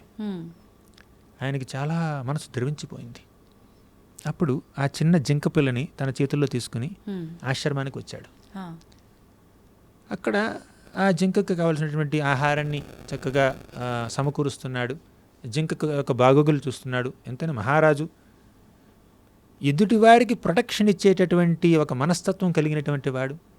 అలా ఆ జింకని చక్కగా పాలిస్తున్నాడు, పోషిస్తున్నాడు. కానీ ఇక్కడ గమ్మత్తుగా ఏం జరిగిందంటే ఆ జింక ధ్యాసలో పడి తన ధ్యానాన్ని మర్చిపోయాడు. తన భక్తి సాధన పూర్తిగా విస్మరించాడు. ఈయన భక్తి ఎంత పరిపక్వత చెందిందంటే భక్తిలో 9 స్థాయిలు ఉంటాయి. శ్రద్ధ, సాధు సంఘ, భజన క్రియ, ఇలా 9 స్థాయిలు ఉంటాయి. అందులో ఆయన 8వ స్థాయికి వెళ్ళాడు. ఆ స్థాయిని భావ అంటారు. దానికన్నా 9వ స్థాయి, అల్టిమేట్ స్థాయి ఏమిటంటే ప్రేమ. ఆయన భావ స్టేజ్ వరకు వెళ్ళాడు. అంటే భక్తిలో ఇంత పురోగతి సాధించిన తర్వాత ఈ జింక మీద వ్యామోహంతో, అంటే జింక మీద దయ చూపడం తప్పు కాదు, కానీ ఆ దయతో తన ధ్యానాన్ని భంగం చేసుకోవడం తప్పు. ఆయన అక్కడ ధ్యానాన్ని కూర్చుంటాడు, మధ్యలో అలా జింక ఏం చేస్తుంది, బాగుందా లేదా అని మళ్ళీ ధ్యానంలోకి. డిస్ట్రాక్టెడ్ మెడిటేషన్ అనమాట. ఇప్పుడు కూడా మనం భక్తి చేస్తూ ఉంటాం, మధ్యలో మొబైల్ ఫోన్ చూసుకుంటాం. అది మొబైలే మన జింక అనమాట. అక్కడ భరత మహారాజుకి జింక డిస్ట్రాక్షన్ అయితే మనకి స్మార్ట్ ఫోన్ డిస్ట్రాక్షన్ అనమాట. అలా ధ్యానం మధ్యలో, జపం మధ్యలో, పూజా పునస్కారాలు చేస్తున్న మధ్యలో వెళ్ళి ఆ జింకను చూస్తూ ఉంటాడు. అంటే జింక మీద దయ చూపించడం తప్పు కాదు, భూతదయ ఉండాలి. కానీ ఆ దయ వల్ల తన భక్తి దెబ్బతింది. చనిపోయే సమయం ఒకసారి జింక ఏమిటంటే ఆ భరత మహారాజు యొక్క ఆశ్రమాన్ని విడిచిపెట్టి అడవిలోకి వెళ్ళిపోయింది అనమాట. అంటే భరత మహారాజుకి ఆ జింక మీద ఎంత ప్రేమ ఉందో, ఎంత అభిమానం ఉందో, ఎంత వ్యామోహం ఉందో, అంత ప్రేమ, అంత అభిమానం జింకకి లేదు. ఈ భౌతిక ప్రపంచంలో నియమం ఏమిటంటే మనం ఎదుటి వ్యక్తిని ఎంత ప్రేమిస్తామో వాళ్ళు మనల్ని అంతగా ప్రేమించకపోవచ్చు. చాలామందికి అనుభవం ఉండే ఉంటుంది. వాళ్ళ మీద మనకి ఎంత ప్రేమ అభిమానం ఉందో అంత వాళ్ళకి మన మీద ఉండకపోవచ్చు. అలాగే మనల్ని కొంతమంది చాలా ప్రేమిస్తుంటారు, మనం వాళ్ళని అంతగా ప్రేమించలేకపోవచ్చు. ఒకటి, ప్రేమించే ఉద్దేశం లేకపోవచ్చు. 2, ప్రేమించే శక్తి లేకపోవచ్చు. ఇప్పుడు భరత మహారాజుకి జింక మీద ఎంతో అభిమానం ఉంది, కానీ ఆ జింక భరత మహారాజు యొక్క భావాల్ని అర్థం చేసుకోలేకపోయింది. జింక ఒక అజ్ఞానంతో ఉన్నటువంటి ఒక జంతువు అలా వెళ్ళిపోయింది, అడవిలోకి వెళ్ళిపోయింది. ఇక అప్పుడు ఆ క్షణం నుంచి భరత మహారాజుకి ఒక పశ్చాత్తాపం కలిగింది. నేను జింకని సరిగ్గా సంరక్షించలేకపోయాను, నేనే నెగ్లెక్ట్ చేశాను, నేను నిర్లక్ష్యం చేయడం వల్లే నన్ను వదిలిపెట్టి వెళ్ళిపోయింది అని ఇక జీవిత శేషం అంతా జింక గురించి ఆలోచిస్తున్నాడు. ఆలోచించి అలా జింక గురించే ఆలోచిస్తూ చనిపోయాడు. జింక గురించి ఆలోచిస్తూ చనిపోయాడు కాబట్టి జింకగా పుట్టాడు. అలా సాధ్యపడుతుందా ఎవరికైనా? భగవద్గీతలో కృష్ణుడు అంటాడు. భగవద్గీతలో 8వ అధ్యాయంలో కృష్ణుడు ఏమంటాడంటే, 5వ శ్లోకం ఏమంటాడంటే, అంతకాలే చ మామేవ స్మరణ్ ముక్త్వా కళేవరం యః ప్రయాతి సమద్భావం యాతి నాస్త్యత్ర సంశయః. ఎవరైతే దేహత్యాగం చేసే సమయంలో, చనిపోయే సమయంలో భగవంతుని ధ్యానిస్తారో వాళ్ళు భగవంతుని చేరుకుంటారు. కానీ యం వాపి స్మరణ్ భావం త్యజత్యంతే కళేవరం, ఎవరైతే దేహాన్ని విడిచిపెట్టే సమయంలో భగవంతుడిని కాకుండా ఇంకెవరినైనా తలుచుకుంటారో అక్కడికి వెళ్తారు. పలానా దేవతలను తలుచుకున్నారనుకోండి, ఆ దేవతలను చేరుకుంటారు. ఇంకెవరో వ్యక్తులను తలుచుకున్నారనుకోండి, ఆ వ్యక్తుల దగ్గరికి చేరుకుంటారు. ఒక వ్యక్తి చనిపోయేటప్పుడు తన ఇల్లు గురించే తలుచుకున్నాడు, నా ఇల్లు నా ఇల్లు నా ఇల్లు అని. ఆ ఇంటి పక్కన చెట్టుగా పుట్టాడు. ఆ చెట్టు ఆ ఇంటి మీద అలా వాలింది, కొమ్మ అలా వాలింది, అటాచ్మెంట్. ఇంకొంతమంది ఇంటి మీద వ్యామోహంతో చనిపోయారు, ఇంటి ఎదురుగా కుక్కగా పుట్టారు. ఇప్పుడు ఈయన జింక గురించి ఆలోచిస్తూ జింకగా పుట్టాడు. ఇప్పుడు మనం ఏదైతే ఆలోచిస్తామో అలా పుడతాము. భగవంతుని గురించి భగవంతుని నామస్మరణతో ఆలోచిస్తే భగవంతుని చేరుకుంటామన్నారు కదా. అయితే మనం మానవ జీవితంలో ఉన్నప్పుడు తెలిసి తెలియక చాలా రకాల కర్మలు చేస్తుంటాం. అవి మంచి అయినా చెడైనా. మరి అన్ని రకాల పాపాలు ఉంటాయి, పుణ్యాలు ఉంటాయి వాటికి ప్రతిఫలంగా. భగవంతుణ్ణి చేరుకోవాలి అంటే ఈ కర్మలు మన దగ్గర ఉండకూడదు కదా, పాపపు కర్మలు. ఇవి ఉన్నా కూడా లాస్ట్ లో నామస్మరణ చేయటం వల్ల పుణ్యకర్మలు కూడా ఉండకూడదు. మరి ఎలా సాధ్యపడుతుంది ఒక్క నామస్మరణ లాస్ట్ లో చేయటం వల్ల అలా చేరుకోవటం? దాని ముందు మీ మెయిన్ క్వశ్చన్ నేను ఆన్సర్ చేయడానికి ఈ స్టోరీ అంతా చెప్పాను. దాన్ని ఈ ఆన్సర్ చేసి దాని దగ్గరికి వస్తాను. ఇప్పుడు భరత మహారాజు ఈ జింక గురించి ఆలోచిస్తూ జింకగా పుట్టాడు. కానీ భావా స్టేజ్కి వెళ్ళి అక్కడి నుంచి ఒక యానిమల్ బాడీ పొందాడు కాబట్టి, అంటే భక్తిలో అంత పెద్ద స్థాయికి చేరుకుని మళ్ళీ ఒక జంతువుగా పుట్టాల్సి వచ్చింది. ఎందుకు? జంతువు మీద అటాచ్మెంట్తో. కానీ జంతువు రూపంలో, అంటే ఈ జింక రూపంలో ఉన్నటువంటి భరతుడు తన పూర్వజన్మ మొత్తాన్ని గుర్తు చేసుకున్నాడు. ఏ తప్పు వల్ల తనకి ఈ జంతువు దేహం వచ్చిందో తనకు అర్థమైంది. ఇంతకుముందు చేసినటువంటి తప్పు మళ్ళీ చేయలేదు. ఇప్పుడు మళ్ళీ ఇది ఏ జింక మీద వ్యామోహం పెంచుకోకుండా, దీని మీద వ్యామోహం పెంచుకోకుండా పూర్తిగా భగవన్నామస్మరణ చేసుకున్నాడు. తర్వాత ఒక మహాబ్రాహ్మణుడిలా పుట్టాడు. అంటే మీరు పూర్వజన్మ స్మృతులు ఉంటాయని అడిగారు కదా, మెయిన్ క్వశ్చన్ అది. దానికి చెప్పాను నేను ఈ స్టోరీ. అంటే భరతుడు భక్తి మార్గాన్ని అవలంబిస్తూ జింక మీద అటాచ్మెంట్తో మళ్ళీ జింకగా పుట్టాడు. కానీ జింకగా పుట్టినా కూడా పూర్వజన్మలో తాను చేసినటువంటి భక్తి అంతా గుర్తుంది, భక్తి భావన గుర్తుంది. ఆ భక్తి మార్గంలో తనకి ఉన్నటువంటి ఆ డిస్ట్రాక్షన్ కూడా గుర్తొచ్చింది. ఇప్పుడు ఆ డిస్ట్రాక్షన్ పక్కన పెట్టి కేవలం భక్తిని ఆశ్రయించాడు. తర్వాత బ్రాహ్మణుడిలా పుట్టాడు. తర్వాత ఒక జన్మలో భగవద్ధామానికి చేరుకున్నాడు, భగవంతుని చేరుకున్నాడు. అయితే ఆఖరణ మరణించేటప్పుడు మనం భగవన్నామస్మరణ చేయటం వల్ల మనం భగవంతుని చేరుకుంటామన్నారు. మరి పాపపు కర్మలు, పుణ్యపు కర్మలు ఇవన్నీ చేశాం. ఇవన్నీ ఉండంగా మనం భగవంతుని చేరుకోవడం సాధ్యం కాదు. చేరుకోవడము అంటే మోక్షం పొందడమే అంటారు. ఇవన్నీ ఉండంగా కర్మలు మోక్షం పొందడం కాదు అని అంటుంటారు కదా. ఎలా? ఇన్ని పాపకర్మలు పుణ్యకర్మలు చేస్తున్న మనకి భగవంతుడు గుర్తొస్తాడా చనిపోయే సమయంలో? ఒకవేళ గుర్తొచ్చినా ఆ భగవన్నామాన్ని ఒక్క నామాన్ని స్మరించినా చేరుకుంటామని గ్యారెంటీ ఏంటి? ఇంత బ్యాక్గ్రౌండ్ ఉంది కదా మనకి. యాక్చువల్గా చెప్పాలంటే ఒక అకాడమిక్ ఇయర్ మొత్తం ఒక స్టూడెంట్ చదవకుండా, క్లాసులు శ్రద్ధగా వినకుండా, క్లాసులు బంక్ కొట్టి సినిమాలకు వెళ్ళి అలా చేశాడు. ఫైనల్ ఎగ్జామ్లో పాస్ అవుతాడా? అవ్వలేడు. అవునా? ఎందుకు? సెమిస్టర్ మొత్తం లేదా అకాడమిక్ ఇయర్ మొత్తం వృధా చేశాడు కాబట్టి. అవునా? అలాగే మన జీవితం అంతా మనం భక్తి మార్గాన్ని ఆచరించకుండా కేవలం చనిపోయే సమయంలో భగవంతుడిని తలుచుకుని నేను వెళ్ళిపోతాను అంటే కుదరదండి. అంటే అది జరగదు. అందుకే కృష్ణుడు ఏమంటాడంటే, తస్మాత్ సర్వేషు కాలేషు మామనుస్మర యుధ్యచ మయ్యర్పిత మనో బుద్ధిర్మామే వైశ్యసి అసంశయ. సర్వకాల సర్వావస్థల్లోనూ నన్ను తలుచుకో అంటే ప్రతి క్షణం కాదు, ప్రతి దినం. అట్లీస్ట్ ప్రతి క్షణం తలుచుకోవడం కష్టం సాధకులకి. కనీసం ప్రతిదినం అంటే ప్రతిరోజు ఆయన యొక్క నామస్మరణ పూజ చేస్తూ ఉంటే, రోజులో కొంత సమయాన్ని అట్లీస్ట్ ఆయనకి పూర్తిగా డెడికేట్ చేస్తే, కేటాయిస్తే, మనం మిగిలిన సమయంలో మన విద్యుక్త ధర్మాన్ని నిర్వహిస్తే, అప్పుడు మనం చనిపోయే సమయంలో ఆయన్ని గుర్తు చేసుకోవడం సాధ్యపడుతుంది, ఆయన్ని చేరుకోవడం సాధ్యపడుతుంది.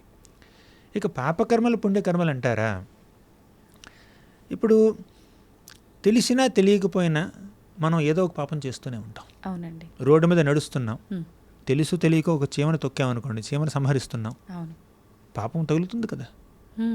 తెలియకుండానే ఒక చీమను చంపితే పాపం తగిలితే, కాన్షియస్గా తెలిసి వివేకంతో అమాయక ప్రాణుల్ని చంపితే ఇంకంత పాపం తగులుతుంది, ఖచ్చితంగా పాపం తగులుతుంది. అవునా? అలాగే మనం తెలుసో తెలియక ఎవరికో సహాయం చేస్తాం, కొన్నిసార్లు తెలిసి సహాయం చేస్తాం, దానికి కావాల్సినటువంటి పుణ్యం కూడా మనకు వస్తుంది. కానీ భక్తి కర్మలు ఈ పాపకర్మలకి పుణ్యకర్మలకి అతీతం. పాపం చేసినా పుణ్యం చేసినా మనం ఈ ప్రపంచంలోనే ఉంటాం. పుణ్యం చేస్తే స్వర్గలోకానికి వెళ్తారు, పాపం చేస్తే నరకలోకానికి వెళ్తారు. కానీ స్వర్గలోకం ఎక్కడుంది? ఈ భౌతిక జగత్తులోనే ఉంది, ఇక్కడే. అంతే. ఇప్పుడు ఈ భౌతిక జగత్తులో 14 లోకాలు ఉన్నాయండి, వినే ఉంటారు మీరు. ఆ తల విత్తల సుతల రసాల తల అవన్నీ కింద లోకాలు, పాతాళ లోకాలు. భూలోకం మధ్యలో ఉంది. దీన్నే భూమండలం అని కూడా అంటారు. పైన ఇంకో 6 లోకాలు ఉన్నాయి. భువర్లోకం, స్వరలోకం, మహర్లోకం, జనలోకం, తత్వలోకం, సత్యలోకం. ఈ 14 లోకాలు ఈ భౌతిక జగత్తులోనే ఉన్నాయి, మెటీరియల్ యూనివర్స్లోనే ఉన్నాయి. అంటే 14 ఫ్లోర్స్ ఉన్నాయి అనుకుందాం. మీరు 7th ఫ్లోర్లో ఉన్నారు ప్రస్తుతం. పాపాలు చేస్తే 8th ఫ్లోర్కో, ఇంకా 8th ఫ్లోర్ కాదు, దాన్ని ఏమంటారు, కింద ఫ్లోర్స్కి వెళ్తారు. 6th ఫ్లోర్కో, 1st ఫ్లోర్కో, గ్రౌండ్ ఫ్లోర్కో, అండర్ గ్రౌండ్ ఫ్లోర్కి వెళ్తారు. పాతాళ లోకం. పుణ్యాలు చేశారనుకోండి పై లోకాలకు వెళ్తారు. కానీ ఏ లోకంలోకి వెళ్ళినా ఆ బిల్డింగ్లో ఉన్నట్టే. ఇప్పుడు ట్రైన్లో ప్రయాణిస్తున్నారనుకోండి, జనరల్ కంపార్ట్మెంట్ కొంచెం అసౌకర్యంగా ఉంటుంది, ఈ స్లీపర్ కంపార్ట్మెంట్ కాస్త సౌకర్యంగా ఉంటుంది, ఏసీ కంపార్ట్మెంట్ ఇంకా ఎక్కువ సౌకర్యంగా ఉంటుంది. కానీ ఏసీ కంపార్ట్మెంట్ కూడా ట్రైన్లోనే ఉంది. స్వర్గలోకం ఏసీ కంపార్ట్మెంట్ అనమాట.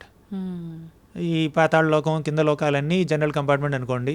భూలోకం ఈ మిడిల్ కంపార్ట్మెంట్, భూలోకం స్లీపర్ కంపార్ట్మెంట్ అనుకోండి. కానీ స్వర్గలోకంలోకి వెళ్ళినా కూడా క్షీణే పుణ్యే మర్త్యలోకం విశంతి అంటే మీ యొక్క పుణ్యం తరిగిపోతే, మీరు చేసినటువంటి ఆ పుణ్యకార్యాల యొక్క ఫలితం తరిగిపోతే ఆ బ్యాంక్ బ్యాలెన్స్ కాస్త నిల్ అయిపోతే మళ్ళీ ఈ భూలోకానికి రావాల్సింది. ఎల్లకాలం స్వర్గలోకంలో ఎవరు ఉండలేరు, దేవతలు ఉండలేరు. దేవతలు కూడా పోస్టులు అనమాట అవన్నీ. ఇంద్రుడు, చంద్రుడు, వరుణుడు, వాయువు, వీళ్ళందరూ పోస్టులు. మీరు రేపు ఇంద్రుడు అవ్వాలంటే అవ్వచ్చు, దానికి కావాల్సినటువంటి పుణ్యం అంతా సముపార్జించి ఇంద్రలోకానికి అధిపతి అవ్వచ్చు. కానీ ఆ పుణ్యం ఫలితం అయిపోతే ఇంద్రపదం నుంచి మళ్ళీ కిందకి రావాల్సింది. ఇంద్రపదం కూడా పెర్మనెంట్ కాదు, స్వర్గలోకం పెర్మనెంట్ కాదు. అలాగే అది పాపకర్మలు కూడా. నరకలోకానికి వెళ్తాడు, ఆ పాప ఫలితం అనుభవించిన తర్వాత మళ్ళీ భూలోకంలో జన్మించాలి. ఇది భూలోకం అంటే కర్మభూమి. మనం చేసుకున్న గత జన్మ కర్మల ఫలితమే మనం ఇప్పుడు ప్రస్తుతం అనుభవించే లైఫ్ అంటాం. అవును. మరి స్వర్గలోకం వెళ్ళినప్పుడు అక్కడ పుణ్యం ఫలితం అయిపోయిన తర్వాత మళ్ళీ వస్తామన్నారు కదా, మరి అక్కడ అయిపోయిన తర్వాత మళ్ళీ ఇక్కడ ఏం అనుభవిస్తాము? ఆ ఫలితమే ఇక్కడ అనుభవిస్తున్నామంటారు కదా. కాదు, ఇప్పుడు నేను చెప్పినట్టు భూలోకం కర్మభూమి. ఇక్కడ పాపకర్మలు పుణ్యకర్మలు చేస్తారు చాలామంది. పాపకర్మలు చేయడం వల్ల వాళ్ళు నరకలోకానికి వెళ్ళి ఆ పాప ఫలితాన్ని అనుభవిస్తారు, ఏదో శిక్షలాగా. కానీ తీరని కోరికలు కొన్ని ఉంటాయి కదా, ఆ కోరికలు తీర్చుకోవడానికి మళ్ళీ జన్మిస్తారు. ఇక్కడ జన్మిస్తారు. అసలు భౌతిక కోరికలే లేకపోతే మోక్షం వస్తుంది, కానీ ఇంకా భౌతిక కోరికలు మిగిలిపోయి ఉన్నాయి కదా. చేసిన తప్పులకు శిక్ష అయిపోయింది, కానీ మిగిలిన కోరికలు మళ్ళీ తీర్చుకోవాలి కదా, మళ్ళీ భూలోకానికి వస్తారు. ఇక్కడ పుణ్యకర్మలు చేశారనుకోండి, స్వర్గలోకానికి వెళ్తారు. పుణ్య ఫలితం అయిపోయింది, మళ్ళీ ఇక్కడికి వస్తారు, కంటిన్యూ చేస్తారు వాళ్ళ యొక్క కర్మలు, పాపకర్మలో పుణ్యకర్మలో. అలా పైకి కిందకి 3rd ఫ్లోర్కి 2nd ఫ్లోర్కి గ్రౌండ్ ఫ్లోర్కి తిరుగుతూ ఉంటారు వీళ్ళు. కానీ ఈ పాపకర్మల నుంచి పుణ్యకర్మల నుంచి పూర్తిగా బయటపడాలి అంటే భక్తి కర్మలు చెయ్యాలి. భక్తి కర్మలు అంటే భగవంతుడి యొక్క నామం జపించడం, ఆయన యొక్క కీర్తన, నిస్వార్థంగా ఆయన యొక్క భక్తి మార్గాన్ని ఆచరించడం. అప్పుడు ఈ భౌతిక జగత్తుకి, ఈ 14 లోకాలకి అతీతంగా ఆధ్యాత్మిక జగత్తులోకి, వైకుంఠంలోకి, గోలోకంలోకి ప్రవేశిస్తాం. అక్కడికి వెళ్తే మళ్ళీ పుట్టుకే లేదు, అది మోక్షం. యద్గత్వా ననివర్తంతే తద్ధామ పరమం మమ. అక్కడికి చేరుకున్న తర్వాత మళ్ళీ ఇక్కడికి రావాల్సిన అవసరం లేదు. అది క్షీణే పుణ్య మర్త్యలోకం విశంతి కాదు, మళ్ళీ no return, path of no return అనమాట అది. అక్కడికి వెళ్ళిన తర్వాత మళ్ళీ రావాల్సిన అవసరం లేదు. అయితే కొంతమంది ఇప్పుడు మనకు భూలోకంలో జీవించి ఉన్నప్పుడు చాలామంది చాలా పుణ్యకార్యాలు, భగవంతుడికి సంబంధించిన ప్రచారాలు అవి చేస్తూ చాలా సాత్వికంగా ఉంటుంటారు. అంటే అటువంటి వారు ఆల్రెడీ మోక్షం పొంది భగవంతుడి సేవ కోసం ఒక కారణ జన్ములుగా వచ్చారని చెప్పవచ్చా? ఏ రకంగా చెప్పచ్చు? అందులో కొంతమంది కారణ జన్మలు ఉండుండొచ్చు. ఇంకొంతమంది ఏమిటంటే వాళ్ళు ప్రస్తుతం భక్తి మార్గాన్ని ఆచరిస్తూ నలుగురికి చెప్తున్నారు. అవును, వాళ్ళు సాధక భక్తులు కావచ్చు, కారణ జన్మలు కావచ్చు, మహా ఆచార్యులు కావచ్చు. అంటే భగవంతుడు అప్పుడప్పుడు తన యొక్క అనుచరుల్ని, తన యొక్క శాశ్వత భక్తుల్ని భగవద్ధామం నుంచి కిందకి పంపిస్తాడు భక్తి ప్రచారం చేయడం కోసం. కొంతమంది ఏమిటంటే ఇక్కడే భక్తి మార్గాన్ని నేర్చుకుని దాన్ని నలుగురికి చెప్తూ ఉంటారు, సాధక భక్తులు. వాళ్ళు ఎవరైనా అయి ఉండొచ్చు, మనం చెప్పలేం అది. అయితే ప్రభుజీ, ఇప్పుడు మనం ఒక జన్మ తీసుకుంటున్నాము అంటే ఒక వెలుతురులోకి, ఒక అంధకారం నుంచి మళ్ళీ వెలుతురులోకి వచ్చి మనం భక్తి మార్గంలో ఉండి మనం చేసిన పాపపు కర్మలని అక్కడికి మనం తగ్గించుకొని మోక్షం పొందే ఒక ప్రాసెస్, ఒక మార్గం కోసమే మనం వస్తున్నాం.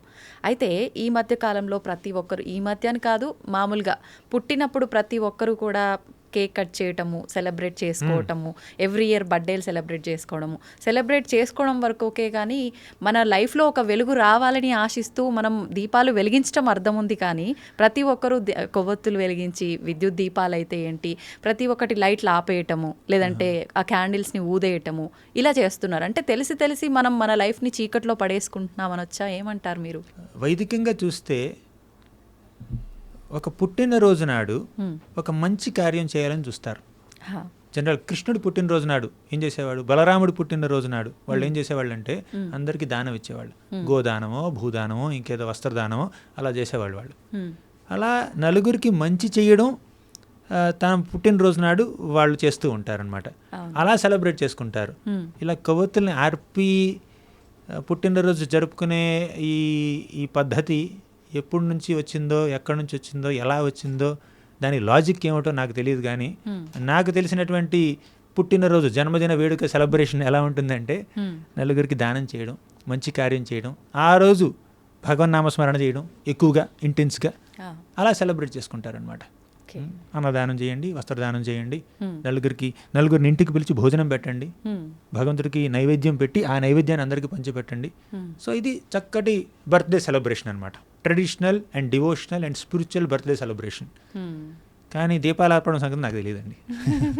అది ఎలా వచ్చిందో ప్రాచుర్యంలోకి నాకు తెలియదు. ఓకే, ప్రభుజీ, మీరు బర్త్డే సెలబ్రేషన్స్ విషయంగా దానాలు అని చెప్పారు.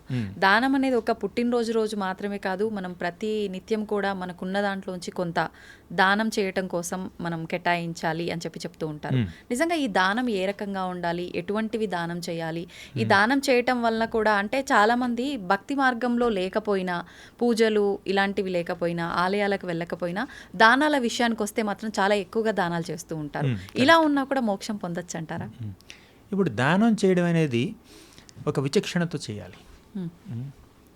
ఆకలేసిన వ్యక్తికి అన్నం పెట్టడం, దయతో అన్నం పెట్టడం, భోజనం పెట్టడం, అది అన్నదానం. ఓకేనా? అది ఒక శరీరం పట్ల చూపించే దయ అన్నమాట. బాధలో ఉన్న వ్యక్తికి ఓదార్పుని కలిగించడం అంటే వాళ్ళ పక్కన కూర్చుని వాళ్ళని కాస్త ఓదార్చి మన సమయాన్ని వాళ్ళకి దానం చేయడం, సమయదానం ఇది. మన సమయాన్ని వాళ్ళకి దానం చేసి, అంటే ఒక గంట సేపు, అరగంట సేపు కూర్చుని వాళ్ళని ఓదార్చి, పాసిఫై చేసి, కన్సోల్ చేయడం, నాలుగు మంచి మాటలు చెప్పి ప్రోత్సహించి నార్మల్గా అయ్యేలా చేస్తే అది ఒక రకమైనటువంటి దయ. ఇక దానికన్నా గొప్పది ఏమిటంటే భక్తి దానం. ఇప్పుడు వస్త్రదానం చేయొచ్చు, అన్నదానం చేయొచ్చు, గోదానం చేయొచ్చు, భూదానం చేయొచ్చు, చాలా వజ్రాలు వైఢూర్యాలు చేయొచ్చు మీకు అంత ఉంటే, సంపద ఉంటే. కానీ అసలు నిజమైనటువంటి దానం ఏమిటంటే, నిజమైనటువంటి చారిటీ ఏమిటంటే నలుగురిని భక్తి మార్గంలోకి తీసుకురావడం, భగవంతుడి సాన్నిహిత్యంలోకి తీసుకురావడం. నువ్వు దేవుణ్ణి మరచిపోయావు, నేను నీకు దేవుణ్ణి గుర్తు చేస్తాను అంటే భక్తి మార్గంలో స్ఫూర్తిని వారికి కలిగించడం అన్నింటికన్నా గొప్పదానం. సరే, మీరు అన్నట్టు భక్తి చేయట్లేదు కొంతమంది, భక్తి మార్గాన్ని ఆచరించట్లేదు, వాళ్ళు కేవలం దానం చేయడం ద్వారా, ఎదుటివారి పట్ల దయ చూపించడం ద్వారా వాళ్ళు మోక్షం పొందగలరా అని అన్నారు. అంటే అది మనిషి యొక్క భావన పైన ఉంటుంది. అంటే ఒక నీడ్లో ఉన్న వ్యక్తికి, ఏదైనా అవసరం ఉన్నటువంటి వ్యక్తికి మీరు అవసరానికి సహాయం చేశారు, ఖచ్చితంగా ఆ సహాయం మీరు ఒక మంచి మనసుతో చేశారు కాబట్టి మీకు కాస్త పుణ్యం లభిస్తుంది, అందులో డౌటే లేదు. అంతేకాకుండా ఆ వ్యక్తి మీ పట్ల కృతజ్ఞతతో ఉంటాడు, ఆ వ్యక్తి యొక్క ఆశీస్సులు, గుడ్ విషెస్ మీకు లభిస్తాయి. అంతవరకు మీరు అది గడించవచ్చు. కానీ కొంతమంది ఎదుటివారికి హెల్ప్ చేస్తుంటారు, కానీ మనసులో భావన ఎలా ఉంటుందంటే నా చెయ్యి పైన వారి చెయ్యి కింద, నేను వారికన్నా గొప్ప, వాళ్ళు నాకన్నా తక్కువ, నా దయా దాక్షిణ్యాల మీద వాళ్ళు బతుకుతున్నారు అన్నటువంటి భావనతో కొంతమంది చేస్తుంటారు. ఇంకొంతమంది ఎలా అంటే దేవుడు వాళ్ళని నిర్లక్ష్యం చేస్తే నేను ఆదుకున్నాను, నేనే దేవుణ్ణి, అటువంటి భావనతో కొంతమంది చేస్తుంటారు. అంటే మీరు ఎదుటివారికి చేసే సహాయం ఏ భావనతో చేశారో దాన్ని బట్టి ఉంటుంది మీ యొక్క ప్రతిఫలం, రిజల్ట్. కొంతమంది మంచి భావనతో చేస్తుంటారు, వాళ్ళ భక్తి లేకపోయినా కూడా వారు ఎవరికైతే సహాయం చేశారో వాళ్ళల్లో భక్తి ఉంటే వాళ్ళు వీళ్ళని ఆశీర్వదిస్తే వీళ్ళకి కాస్త అజ్ఞాత సుకృతి వస్తుంది. దాన్ని అజ్ఞాత సుకృతి అంటారు. అంటే తెలియకుండానే కాస్త పుణ్యాన్ని సంపాదించేశారు వాళ్ళు, కాస్త ఆశీర్వచనాన్ని, బ్లెస్సింగ్స్ని వాళ్ళు పొందేశారు. ఆ బ్లెస్సింగ్స్ వల్ల రేపో మాపో వాళ్ళకి స్పిరిచువల్ ఇంక్లినేషన్స్ వస్తాయి, భక్తి చెయ్యాలన్న స్ఫూర్తి కలుగుతుంది వాళ్ళకి. అలా భక్తి మార్గంలో వాళ్ళు ముందుకు వెళ్ళొచ్చు. కానీ కొంతమంది దానం చేసినా సహాయం చేసినా ఒక రకమైనటువంటి గర్వంతో చేస్తుంటారు, సుపీరియారిటీ కాంప్లెక్స్తో చేస్తుంటారు. నా దయ మీద నువ్వు బ్రతుకుతున్నావు అంటుంటారు. ఈరోజు సహాయం చేస్తారు, 2-3 సార్లు సహాయం చేస్తారు, తర్వాత నేను చెప్పింది నువ్వు చేయాలంటారు. వాళ్ళ మీద కొంచెం అజమాయిషీ చేస్తారు, డామినెంట్గా వ్యవహరిస్తుంటారు.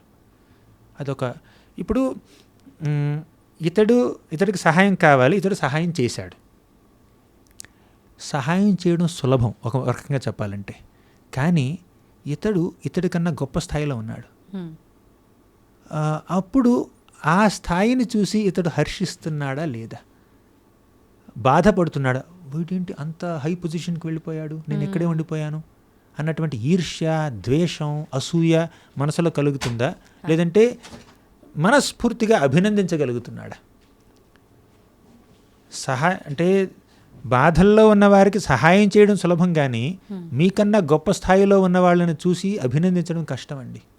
నిజం ప్రభుజీ. ఎందుకంటే సహాయం చేశారనుకోండి, మీ చెయ్యి పైన వారి చెయ్యి కింద. కానీ వాళ్ళు ఇంకా మీకన్నా ఎక్కువ సక్సెస్ఫుల్ అయ్యారనుకోండి, వాళ్ళ చెయ్యి పైన మీ చెయ్యి కింద. ఆ సిచ్యువేషన్ని టాలరేట్ చేయడం చాలా కష్టం. కొంతమంది దానం కూడా పోటీ చేస్తుంటారు. వాళ్ళు ఎంత ఇచ్చారు, 10,000 ఇచ్చారు, 10,000 చదివించారండి, నేను 20,000 చదివిస్తాను అంటే దయతో చేసింది కాదు, పోటీతో చేసినటువంటి దానం. డబ్బు కావాల్సినంత ఉంది. సో ఇటువంటి కొన్ని జరుగుతూ ఉంటాయి. మనం సహాయం చేయడం మంచిదే, కానీ ఏ భావనతో చేస్తున్నామో అది భగవంతుడు గమనిస్తాడు. అయితే ప్రభుజీ, మీరు చెప్పారు దానం ఎవరికైతే నీడుందో వాళ్ళకే ఇవ్వాలి, అంటే అపాత్ర దానం చేయకూడదు. అయితే కొంతమంది ఇప్పుడు మీరు చెప్పిన లక్షణాలతో చాలామంది దాన ధర్మాలు చేస్తూ ఉంటారు. మరికొంతమంది కరెక్ట్ భావనతో చేస్తారు, వాళ్ళకి అవసరం ఉంది చెయ్యాలి అనే ఒక మంచి భావనతో చేస్తారు. అయితే కానీ ఆ చేసిన దానాన్ని 10 మందికి చెప్పుకుంటారు, నేను పలానా వాళ్ళకి పలానా దానం చేశాను, పలానా దానం చేశానని. దీనివల్ల మనం ఏదో ఆ కొద్ది గొప్ప పుణ్యం అనేది వచ్చే అవకాశం ఉంటుందంటారు ఇలా చెప్పుకోవడం వల్ల? నిజం చెప్పడం ఓకే, కానీ ఆ నిజం ఏ భావనతో చెప్తున్నారు అన్నది కూడా ఇంపార్టెంట్. మెయిన్లీ మన యొక్క భావన ఇంపార్టెంట్ అనమాట. భావగ్రాహి జనార్దన, భగవంతుడు మన మనసులో ఉన్నటువంటి భావాన్ని చూస్తాడు. ఇప్పుడు మీరు ఎవరికో ₹1,00,000 దానం చేశారు, మీ ఫ్రెండ్కి చెప్పారు ₹1,00,000 ఇచ్చానని. అంటే గొప్ప చెప్పుకున్నట్టు కాదు, బోస్టింగ్ కాదు, మీరు ఇన్ఫర్మేషన్ ఇచ్చారు. మేబీ మీరు ₹1,00,000 ఇచ్చారు కదా అని చెప్పి వాళ్ళకు కూడా స్ఫూర్తి కలిగి వాళ్ళకి 50,000 ఇవ్వచ్చు. అలా ఎదుటివారిని ఇన్స్పైర్ చేస్తున్నారు. లేదంటే జస్ట్ మీ ఫ్రెండ్కి ఇది ఒక జస్ట్ మీరు చేసినటువంటి పనిని షేర్ చేసుకున్నారు. అంటే ఎదుటివారికి చెప్పడం తప్పు కాదు, కానీ ఏ భావనతో చెప్తున్నాం, గర్వంతో చెప్తున్నామా, క్రెడిట్ కోసం చెప్తున్నామా, మనం చెప్పడంలో మన యొక్క పరమార్థం ఏమిటి, దాని మీద ఆధారపడి ఉంటుంది. చేసి చెప్పుకోవడం తప్పంటారు, కానీ చేసిన వాళ్ళు ఏ భావనతో చెప్తున్నారు ఆ భావన తప్పు అయి ఉండొచ్చు. కొంతమంది చేస్తారు, ఏదో అమాయకంగా చెప్తుంటారు, ఏదో భోళా మనుషులు ఉంటారు, వాళ్ళు వచ్చారండి వాళ్ళకి ఇచ్చాను, ఒక 10,000 ఇచ్చాను నేను అంటుంటారు. అది పెద్ద మహా అపరాధం ఏంకైతే కాదు, చెప్పారు అంతే, జస్ట్ అలా ఇన్ఫర్మేషన్ ఇచ్చారు. అంటే వాళ్ళ స్వభావం అదే అయ్యి కనుక ఉంటే చెప్పినా పర్వాలేదేమో, లేదు అది ఇంకొక మంచికి ఉపయోగపడుతుందంటే అలా కూడా పర్వాలేదు. అంటే భావన మీద ఆధారపడి ఉంటుంది. చెప్పడం తప్ప ఒప్ప అనేది కాదు, విషయం కాదు ఇక్కడ, ఏ భావనతో చెప్పారు అది ఇంపార్టెంట్. ఓకే. అయితే ప్రభుజీ, ప్రతి ఒక్కరికి కూడా ప్రస్తుత సమాజంలో స్ట్రెస్ ఎక్కువగా ఉంటుంది చాలా వరకు. ఈ స్ట్రెస్ ఒక్కటి చాలా రకాల అపాయాలకు కూడా దారితీస్తుందని చెప్పాలి. అంటే ఈ స్ట్రెస్ ఎక్కువైపోవడం వల్ల మనిషి ఒక ఓర్పుని కోల్పోతుంటారు, సహనాన్ని కోల్పోతుంటారు.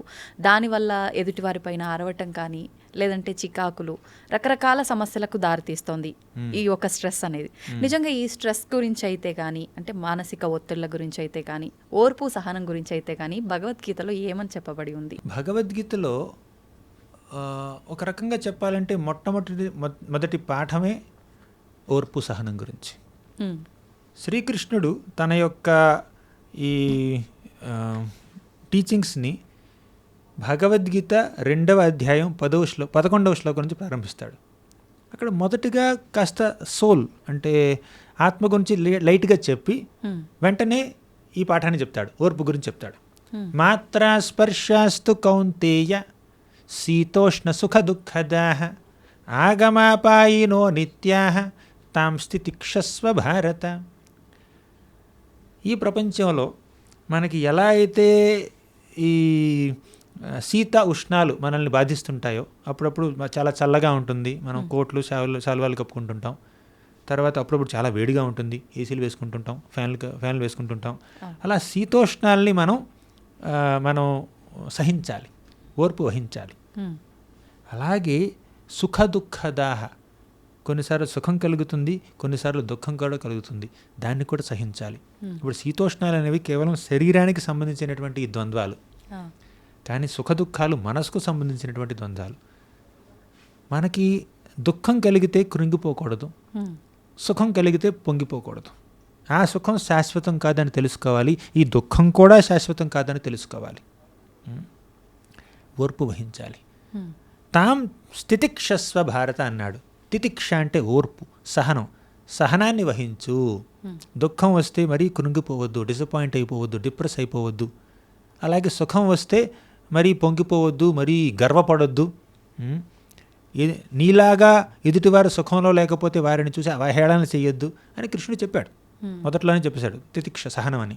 సో భగవద్గీత సహనం గురించి మనకి ఈ పాఠం నేర్పుతుంది. దేనికి ఎక్కువగా ప్రాధాన్యతనివ్వద్దు. సుఖం కూడా భౌతికమే, కష్టం కూడా భౌతికమే. సుఖం తాత్కాలికమే, కష్టం కూడా తాత్కాలికమే. కాబట్టి దానికి ఎంత ఇంపార్టెన్స్ ఇవ్వాలో అంతే ఇవ్వాలి, మరి ఓవర్గా ఇంపార్టెన్స్ ఇవ్వద్దు. ఒకసారి ఫస్ట్ ర్యాంక్ వచ్చింది కదా అని సెలబ్రేట్ చేసుకో, పార్టీ ప్రాబ్లం లేదు, కానీ జీవితం అంతా ఫస్ట్ ర్యాంక్ రాదు కదా. మనం ఫస్ట్ ర్యాంకర్ అని మనం ఓవర్గా ఐడెంటిఫై చేసుకుంటే, మనల్ని మనం ఫస్ట్ ర్యాంకర్గానే ఎప్పుడు గుర్తించుకుంటే, రేపు సెకండ్ ర్యాంక్ వస్తే తట్టుకోలేం. కొంతమంది సెకండ్ ర్యాంక్ వచ్చిన వాళ్ళు సూసైడ్ చేసుకున్నారు. నాకు సెకండ్ ర్యాంక్ రావడం ఏమిటి అంటే తట్టుకోలేరు వాళ్ళు. కాబట్టి సుఖమైనా కష్టమైనా, ధనమైనా లేదంటే పేదరికమైనా, ఏదైనా కూడా దాన్ని మనం మరీ సీరియస్గా తీసుకోకూడదు. ఏది శాశ్వతం కాదు, అది ఒకప్పుడు అలా ఉంటుంది, ఒకప్పుడు ఇలా ఉంటుంది అనేది దృష్టిలో పెట్టుకోవాలి. కరెక్ట్. ప్రభుజీ, మాట్లాడుకున్నాం, బాగానే ఉంది. ఇది ఏది శాశ్వతం కాదు అనే ఒక భావన మైండ్లో కనుక ఉంటే సరిపోతుందంటారా? అనిపిస్తుంది ఇప్పుడు మీలాంటి వారు చెప్పగానే, అరే కరెక్టే కదా, ఏది శాశ్వతం కానప్పుడు ఎందుకు ప్రతి దానికి మనం ఇలా రియాక్ట్ అవ్వడము అని. ఈ నిమిషం వరకు ఉంటుందేమో, లేదంటే రేపటి వరకు ఉంటుందేమో. ఈ రోజు నిద్రించి మరుసటి రోజు మళ్ళీ నిద్ర నుంచి లేచేసరికి యథావిధిగా అయిపోతుంటాం. మానవ లక్షణమే అది. మరి ఎలా ఇదంతా అంటే ఒక ధ్యానం వల్ల చేంజ్ చేసుకోవచ్చు అంటారా? లేదు అనంటే ఆధ్యాత్మిక మార్గంలో ఉండటం వల్ల, ఎక్కువగా దానిపైన ఫోకస్ పెట్టడం వల్ల సాధ్యపడుతుందంటారా? మనకి అప్పుడప్పుడు విరక్తి భావాలు వస్తుంటాయి, వైరాగ్య భావాలు వస్తూ ఉంటాయి. ఆ వైరాగ్యం 4 రకాలు. ఇప్పుడు మీరు అడిగిన క్వశ్చన్ వల్ల నాకు అది గుర్తొచ్చింది. ఒకటేమిటి తెలుసా? శ్మశాన వైరాగ్యం అంటారు. శ్మశాన వైరాగ్యం అంటే శ్మశానంలో ఎవరిదో దేహం కాలిపోతుంది, మనం ఏదో చుట్టాలో బంధువులో మిత్రులో అక్కడికి వెళ్ళవలసి వచ్చింది. అక్కడ చూసి ఆ దేహం కాలిపోవడం చూస్తుంటాం.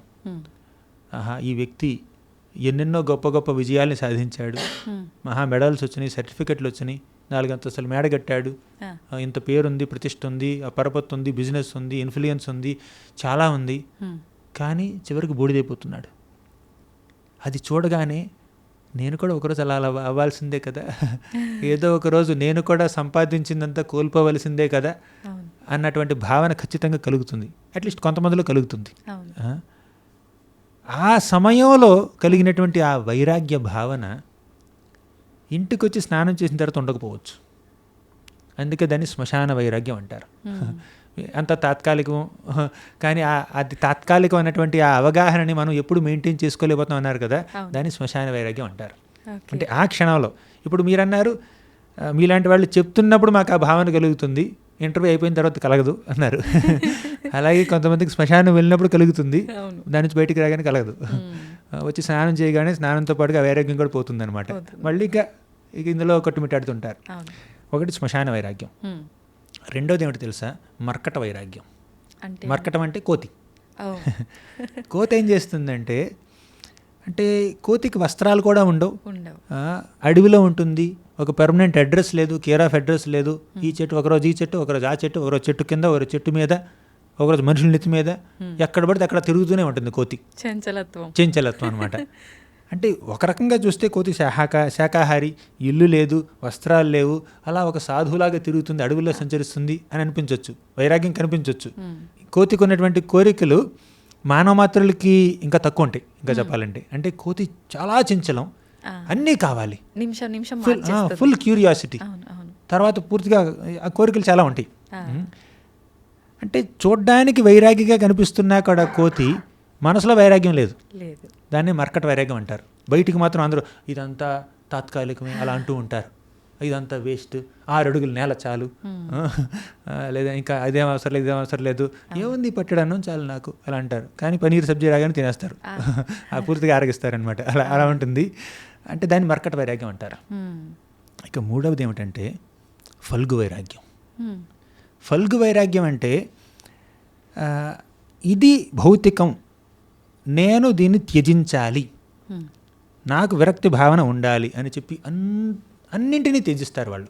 మాకు డబ్బు అక్కర్లేదు, మంచి బట్టలు అక్కర్లేదు, పేరు అక్కర్లేదు, ప్రతిష్ట అక్కర్లేదు, ఏమీ అక్కర్లేదు అని చెప్పి పూర్తిగా ఆర్టిఫిషియల్గా ఉంటారు వాళ్ళు. అది కృత్రిమ వైరాగ్యం, ఫల్గు వైరాగ్యం అంటారు, యూజ్లెస్ రెనౌన్సియేషన్. అంటే ఇది ఎందుకు యూజ్లెస్ అన్నామంటే, ఇప్పుడు ఒక పువ్వు ఉందండి, దాన్ని మనం భగవంతుడికి అర్పించవచ్చు.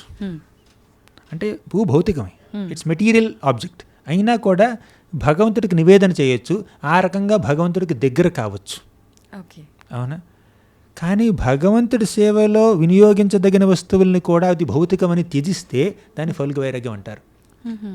ఈ ప్రపంచంలో ఎన్నెన్నో భౌతిక పదార్థాలు ఉన్నాయి, వాటిని మనం భగవత్ సేవలో వినియోగించి ఆధ్యాత్మిక పురోగతి సంపాదించాలి.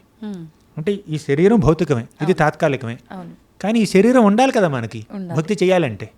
భగవంతుడి యొక్క దివ్యమంగళ విగ్రహాన్ని చూడాలంటే కళ్ళు ఉండాలి, ఆయన యొక్క నామరూప గుణ లీలలకు సంబంధించినటువంటి ఆ వర్ణన వినాలంటే చెవులు ఉండాలి, ఆయన పాదాలకు అర్పించినటువంటి ఆ తులసి దళాలని వాసన చూడాలంటే ముక్కు ఉండాలి, ఆయన ప్రసాదాన్ని రుచి చూడాలన్నా, ఆయన నామాన్ని జపించాలన్న నాలుగు ఉండాలి. కాబట్టి శరీరం ఇంపార్టెంట్ మనకి. శరీరాన్ని నిర్లక్ష్యం చేయకూడదు, శరీరాన్ని పోషించాలి, చక్కగా పాలించాలి, దానికి కావాల్సిన రెస్ట్ ఇవ్వాలి, పోషణ ఇవ్వాలి. కానీ నేను శరీరం కాదు అని చెప్పి శరీరాన్ని నిర్లక్ష్యం చేసామనుకోండి, అది ఫల్గు వైరాగ్యం అవుతుంది. అది మూడో రకం. ఫస్ట్ది ఏమిటి? శ్మశాన వైరాగ్యం. 2 మర్కట వైరాగ్యం. 3 ఫల్గు వైరాగ్యం. 4వది ఏమిటి తెలుసా? యుక్త వైరాగ్యం. యుక్త వైరాగ్యం అంటే తెలివిగా, చాకచక్యతతో, స్మార్ట్నెస్తో మనకున్నటువంటి సంపదని కానీ, పేరుని కానీ, ప్రతిష్టని కానీ, డబ్బుని కానీ, దేన్నైనా కూడా భగవంతుడి సేవలో వినియోగించాలి. ఇది నా కోసం కాదు, భగవంతుడి కోసం అని మనకున్న ప్రతిదాన్ని భగవంతుడికి అర్పించడం, నివేదించడం, భగవత్ సేవకి వినియోగించడం, మనల్నే మనం ఆయనకి అర్పించుకోవడం, అది నిజమైనటువంటి యుక్త వైరాగ్యం. ఇటువంటి వైరాగ్యం మనల్ని భగవంతుడికి దగ్గరగా తీసుకువెళ్తుంది. కేవలం ఇది తాత్కాలికమని అర్థం చేసుకుని దాన్ని పక్కన పెడితే సరిపోదండి. అది తాత్కాలికమైనా కూడా దాన్ని భగవత్ సేవలో వినియోగించడం ద్వారా నేను భగవంతుడికి దగ్గరవుతాను, మోక్షాన్ని పొందుతాను, ఆయన ధామానికి చేరుకుంటాను అనుకోవడమే ఈ యుక్త వైరాగ్యం. ప్రభుజీ, ఎలాగో వైరాగ్యం అన్నారు కాబట్టి చాలామంది లైఫ్లో అన్ని రకాల ఇబ్బందులు పడి ఒక రకంగా అసలు ఇంకా నాకు ఈ లైఫే వద్దు అని అనుకుని కొంతమంది ప్రాణాన్ని త్యజించే వాళ్ళు ఉంటారు. కొంతమంది మాత్రం ఒక రకమైన వైరాగ్యంలోకి వెళ్ళిపోతారు. అలా వైరాగ్యంలోకి వెళ్ళిపోయిన వాళ్ళు అసలు ఎవరిని పట్టించుకోరు, మనుషులనైతే కానీ దేవుళ్ళనైతే కానీ ఎవరిని పట్టించుకోకుండా ఉండే వాళ్ళు ఉంటారు. కొంతమంది ఇవన్నిటి తర్వాత భగవంతునికి సేవకే అంకితం అయ్యే వాళ్ళు ఉంటారు. అంటే వైరాగ్యం వల్ల కూడా భక్తి సైడ్ వెళ్ళే వాళ్ళు ఉంటారు. నిజంగా ఈ వైరాగ్యం వల్ల కలిగే భక్తి నిజమైన భక్తి అంటారా? వైరాగ్యం వల్ల భక్తి కలగడం కన్నా భక్తి వల్ల వైరాగ్యం కలగడం ఎక్కువ సస్టైనబుల్. వాసుదేవే భగవతి భక్తి యోగ ప్రయోజిత జనయత్యాసు వైరాగ్యం జ్ఞానం చయద హైతుకం. ఆ వాసుదేవుణ్ణి భక్తితో కొలిస్తే ఆ భక్తి వల్ల మనకి వైరాగ్యం, జ్ఞానం ఆటోమేటిక్గా వచ్చేస్తాయి. కానీ కొన్నిసార్లు వైరాగ్యం వల్ల భక్తి మార్గంలోకి రావడం జరుగుతుంది. కానీ భక్తి మార్గంలోకి వచ్చిన తర్వాత వైరాగ్యం కలుగుతుంది. 2 పాసిబిలిటీసే, 2 సాధ్యపడతాయి. కాకపోతే వైరాగ్యాన్ని భక్తికి బేసిస్గా పెట్టలేం. కేవలం ఈ భౌతిక ప్రపంచం అంటే నాకు విరక్తి, వైరాగ్యం, దీని మీద ఇంట్రెస్ట్ లేదు కాబట్టి దేవుణ్ణి నేను కొలుస్తాను. అలా కాకుండా దేవుడి మీద ప్రేమతో, ఒక అంకిత భావంతో, ఆయన మీద అభిమానంతో, ఆయన పట్ల కృతజ్ఞతతో కొలిస్తే ఆటోమేటిక్గా ఈ భౌతిక ప్రపంచం మీద వైరాగ్యం వచ్చేస్తుంది. అర్థమైంది? రెండు సిచ్యుయేషన్కి డిఫరెన్స్ అర్థమైంది కదా. అర్థమైంది. అది ఇంతకు ముందు జనరేషన్లతో పోలిస్తే, అంటే పాత తరాల వాళ్ళతో పోలిస్తే ఈ తరం వాళ్ళు అన్ని రకాలుగా ప్రతి ఎమోషన్స్కి చాలా తొందరగా అట్రాక్ట్ అయిపోతుంటారు, చాలా కఠినంగా కూడా ఉంటుంటారు. అంటే కొన్ని విషయాలకు చాలా సెన్సిటివ్గా ఫీల్ అయిపోతుంటారు, మరికొన్ని విషయాలకు చాలా కఠినంగా ఉంటారు. ఎదుటి వాళ్ళు బాధపడుతున్నారు అన్నా కూడా చలించకుండా ఉంటుంటారు. ఎందుకని ఇలా ఉందంటారు ఈ తరం వాళ్ళలో? ఈ తరమే కాదు, ఏ తరమైనా కూడా ఇటువంటి ఎక్స్ట్రీమ్ ఎమోషన్స్ ఉంటుంటాయి. మరి సూపర్ స్ట్రిక్ట్గా ఉంటారు కొన్నిసార్లు ఓవర్ లిబరల్గా ఉంటారు. అది ఏ తరంలోనైనా ఉంటాయి. కానీ అసలు ఎందుకు అలా ఉంటాయి అంటే ఒక ఎమోషనల్ బ్యాలెన్స్ లేకపోవడం వల్ల. మనసులో ఉన్నటువంటి ఆ భావాలు, భావోద్వేగాలు, వాటిని బుద్ధి నియంత్రించాలి. మనకి మనసు, బుద్ధి అని రెండు ఉన్నాయి. మనసుకి బుద్ధికి తేడా చాలామందికి తెలియదు. మనసే బుద్ధి అనుకుంటారు, బుద్ధే మనసు అనుకుంటారు. నేను చాలా పెద్ద పెద్ద కార్పొరేట్ విషయాల్లో కూడా అడిగాను, what's the difference between mind and intelligence అని. చాలామంది చాలా ఓవర్లాపింగ్ ఆన్సర్స్ ఇచ్చారనమాట. పిల్లలే కాదు, స్కూల్ ట్రిప్స్లో, కాలేజ్ ట్రిప్స్లో, కార్పొరేట్స్లో కూడా అడిగాను. ఇలా వాటికి క్లియర్ డిస్టింక్షన్ తెలియకపోవచ్చు. ఏంటి ప్రభుజీ? ఏమిటంటే మనసులో ఎమోషన్స్ ఉంటాయి, ఫీలింగ్స్ ఉంటాయి, థాట్స్ ఉంటాయి, డిజైర్స్ ఉంటాయి, కోరికలు, ఆలోచనలు, తర్వాత ఆ భావోద్వేగాలు, ఆ ప్రేమ, ఆప్యాయత, అప్పుడప్పుడు కోపం, పగ, అసూయ, ఇవన్నీ మనసుకుంటాయి. మనసుకున్నటువంటి ఆ ఎమోషన్స్ అనమాట. కానీ మనసులో ఒక కోరిక ఉంటుంది, ఆ కోరిక సరైనదా తప్ప. మనసులో ఒక ఆలోచన ఉంటుంది, ఆ ఆలోచన పాజిటివ్ థాటా, నెగిటివ్ థాటా. మనసులో ఒక ఎమోషన్ ఉంటుంది, ఈ ఎమోషన్ బెనిఫిషియలా, హార్మ్ఫుల్లా, అది మనసు డిసైడ్ చేసుకోలేదండి, బుద్ధి చేస్తుంది అది. ఆ బుద్ధిలో ఉన్నటువంటి ఆ లక్షణం ఏమిటంటే వివేకం, డిస్క్రిమినేషన్, డిస్క్రిషన్, అంటే విచక్షణ శక్తి అంటారు తెలుగులో. విచక్షణ బుద్ధికి ఉంటుంది, భావం మనసుకు ఉంటుంది. ఎమోషన్, మనసు ఏంటంటే ఎమోషనల్, బుద్ధి రేషనల్. ఈ rational faculty intelligence emotional faculty మైండ్ని కంట్రోల్ చేయాలి. అప్పుడు మనం ఎక్స్ట్రీమ్ ఎమోషన్స్ గురవం. ఎవరైతే ఎక్స్ట్రీమ్గా ఎమోషనల్గా ఉంటున్నారో, అది మరీ ఓవర్గా ప్రేమించడం కావచ్చు, ఓవర్గా ద్వేషించడం కావచ్చు, వాళ్ళు కేవలం మనసునే వినియోగిస్తున్నారు కానీ బుద్ధిని వినియోగించట్లేదు. బుద్ధిని వినియోగిస్తే వాళ్ళు ఆ ఇంటెలిజెన్స్ అనేటువంటి ఆ ఫ్యాకల్టీని కాస్త ముందుకు తీసుకొస్తే అప్పుడు మనసులో ఉన్నటువంటి ఆ భావోద్వేగాల్ని కంట్రోల్ చేసుకోగలుగుతారు. అసలు మన శాస్త్రాలు ఏం చెప్తున్నాయంటే, ఈ శరీరం మొత్తాన్ని ఒక రథంలా చెప్పాయి శాస్త్రాలు. తెలిసే ఉంటుంది, చాలా పాపులర్ ఇది. శరీరానికి 5 ఇంద్రియాలు ఉన్నాయి, కన్ను, ముక్కు, చెవి, ఇవన్నీ. ఆ 5 ఇంద్రియాలని 5 గుర్రాలతో పోల్చారు. ఆ గుర్రాలని కట్టే తాళ్ళు ఉంటాయి చూడండి, ఆ తాళ్ళని మనసుతో పోల్చారు. అంటే ఈ తాడు గుర్రాన్ని కంట్రోల్ చేస్తుంది, కాబట్టి మనసు ఇంద్రియాలను నియంత్రించాలి. అలా మనసుతో పోల్చారు. కానీ ఆ తాళ్ళు పట్టుకోవడానికి ఒక డ్రైవర్ ఉంటాడు కదా, ఒక రథ సారథి, ఆ సారథిని బుద్ధితో పోల్చారు. అసలు ఎవరికి రథ సారథ్యం వహిస్తున్నాడు ఈ సారథి? ఆ వ్యక్తికి, ప్యాసింజర్, ఆ సోల్, ఆత్మ ప్యాసింజర్, అక్కడ ప్రయాణికుడు. ఈ రథసారథి బుద్ధి. ఆయన రథసారథి పట్టుకున్నటువంటి ఆ తాళ్ళు మైండ్, మనసు. ఈ 5 గుర్రాలు ఇంద్రియాలు అనమాట. ఇప్పుడు ఈ బుద్ధి సరిగ్గా లేదనుకోండి, ఈ బుద్ధి అన్నటువంటి ఈ వ్యక్తి రథసారథి కనుక ఒక ఎక్స్పర్టీస్ లేకుండా రథసారథ్యం వహిస్తున్నాడు అనుకోండి, అప్పుడు ఏం జరుగుతుందంటే తాళ్ళని సరిగ్గా పట్టుకోలేడు, తాళ్ళని లూజ్గా వదిలేస్తాడు. అప్పుడు గుర్రాలు 5 గుర్రాలు 5 దిశల్లో ప్రయాణిస్తాయి. మనం చేరుకోవాల్సినటువంటి డెస్టినేషన్కి చేరుకోలేం. 5 గుర్రాలు 5 రకాలుగా ప్రయాణిస్తున్నాయి. ఎందుకంటే ఈ 5 గుర్రాలు 5 ఇంద్రియాలు, మనసు దానికి అటాచ్ అయి ఉంది. అంటే మనసు ఇంద్రియ తృప్తిని కోరుకుంటే ఎప్పుడు నేను ఏం తినాలి, ఏం చూడాలి, ఏం వాసన చూడాలి, ఇవే ఉంటుంది మనసులో. బుద్ధి దాన్ని నియంత్రించలేదు. డాక్టర్ చెప్పాడు, ఆయన నువ్వు మిరపకాయ బజ్జీలు తినొద్దు, నీకు అల్సర్ ఉంది, గ్యాస్ట్రిక్ ఉంది అని అన్నాడు. బుద్ధికి తెలుసు అది, కానీ మనసు కోరుకుంటుంది తినాలి తినాలని. మనసు కోరుకోగానే ఏం చేస్తుంది, కాళ్ళు మిరపకాయ బజ్జీ దగ్గరికి వెళ్తాయి, చేతులు మిరపకాయ బజ్జీ తీసుకుంటాయి, నాలుక రుచి చూస్తుంది. అలా మనిషి ఇంకా అనారోగ్యవంతుడు అయిపోతాడు. ఇబ్బందులు పడతాడు. అంటే మనసులో భావం ఉంటుంది కానీ వివేకం లేదు. ఆ వివేకం బుద్ధి నుంచి ఉండాలి. కాబట్టి మనం బుద్ధికి పదును పెట్టాలి. బుద్ధికి ఎలా పదును పెడతారు? శాస్త్రాలు వినాలి, అవును, వివేకవంతుల దగ్గర నుంచి వినాలి మంచి మాటలు. అప్పుడు బుద్ధికి పదును కలుగుతుంది.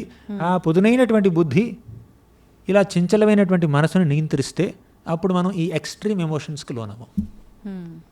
చిన్న క్వశ్చన్ అడిగారు, నేను పెద్ద ఆన్సర్ ఇచ్చాను. కానీ ఇదంతా ఆచరించాలంటే కూడా చాలా బుద్ధి అనేది చాలా పెట్టాల్సి వస్తుంది, చాలా పదును చేయాల్సి వస్తుంది. అవును.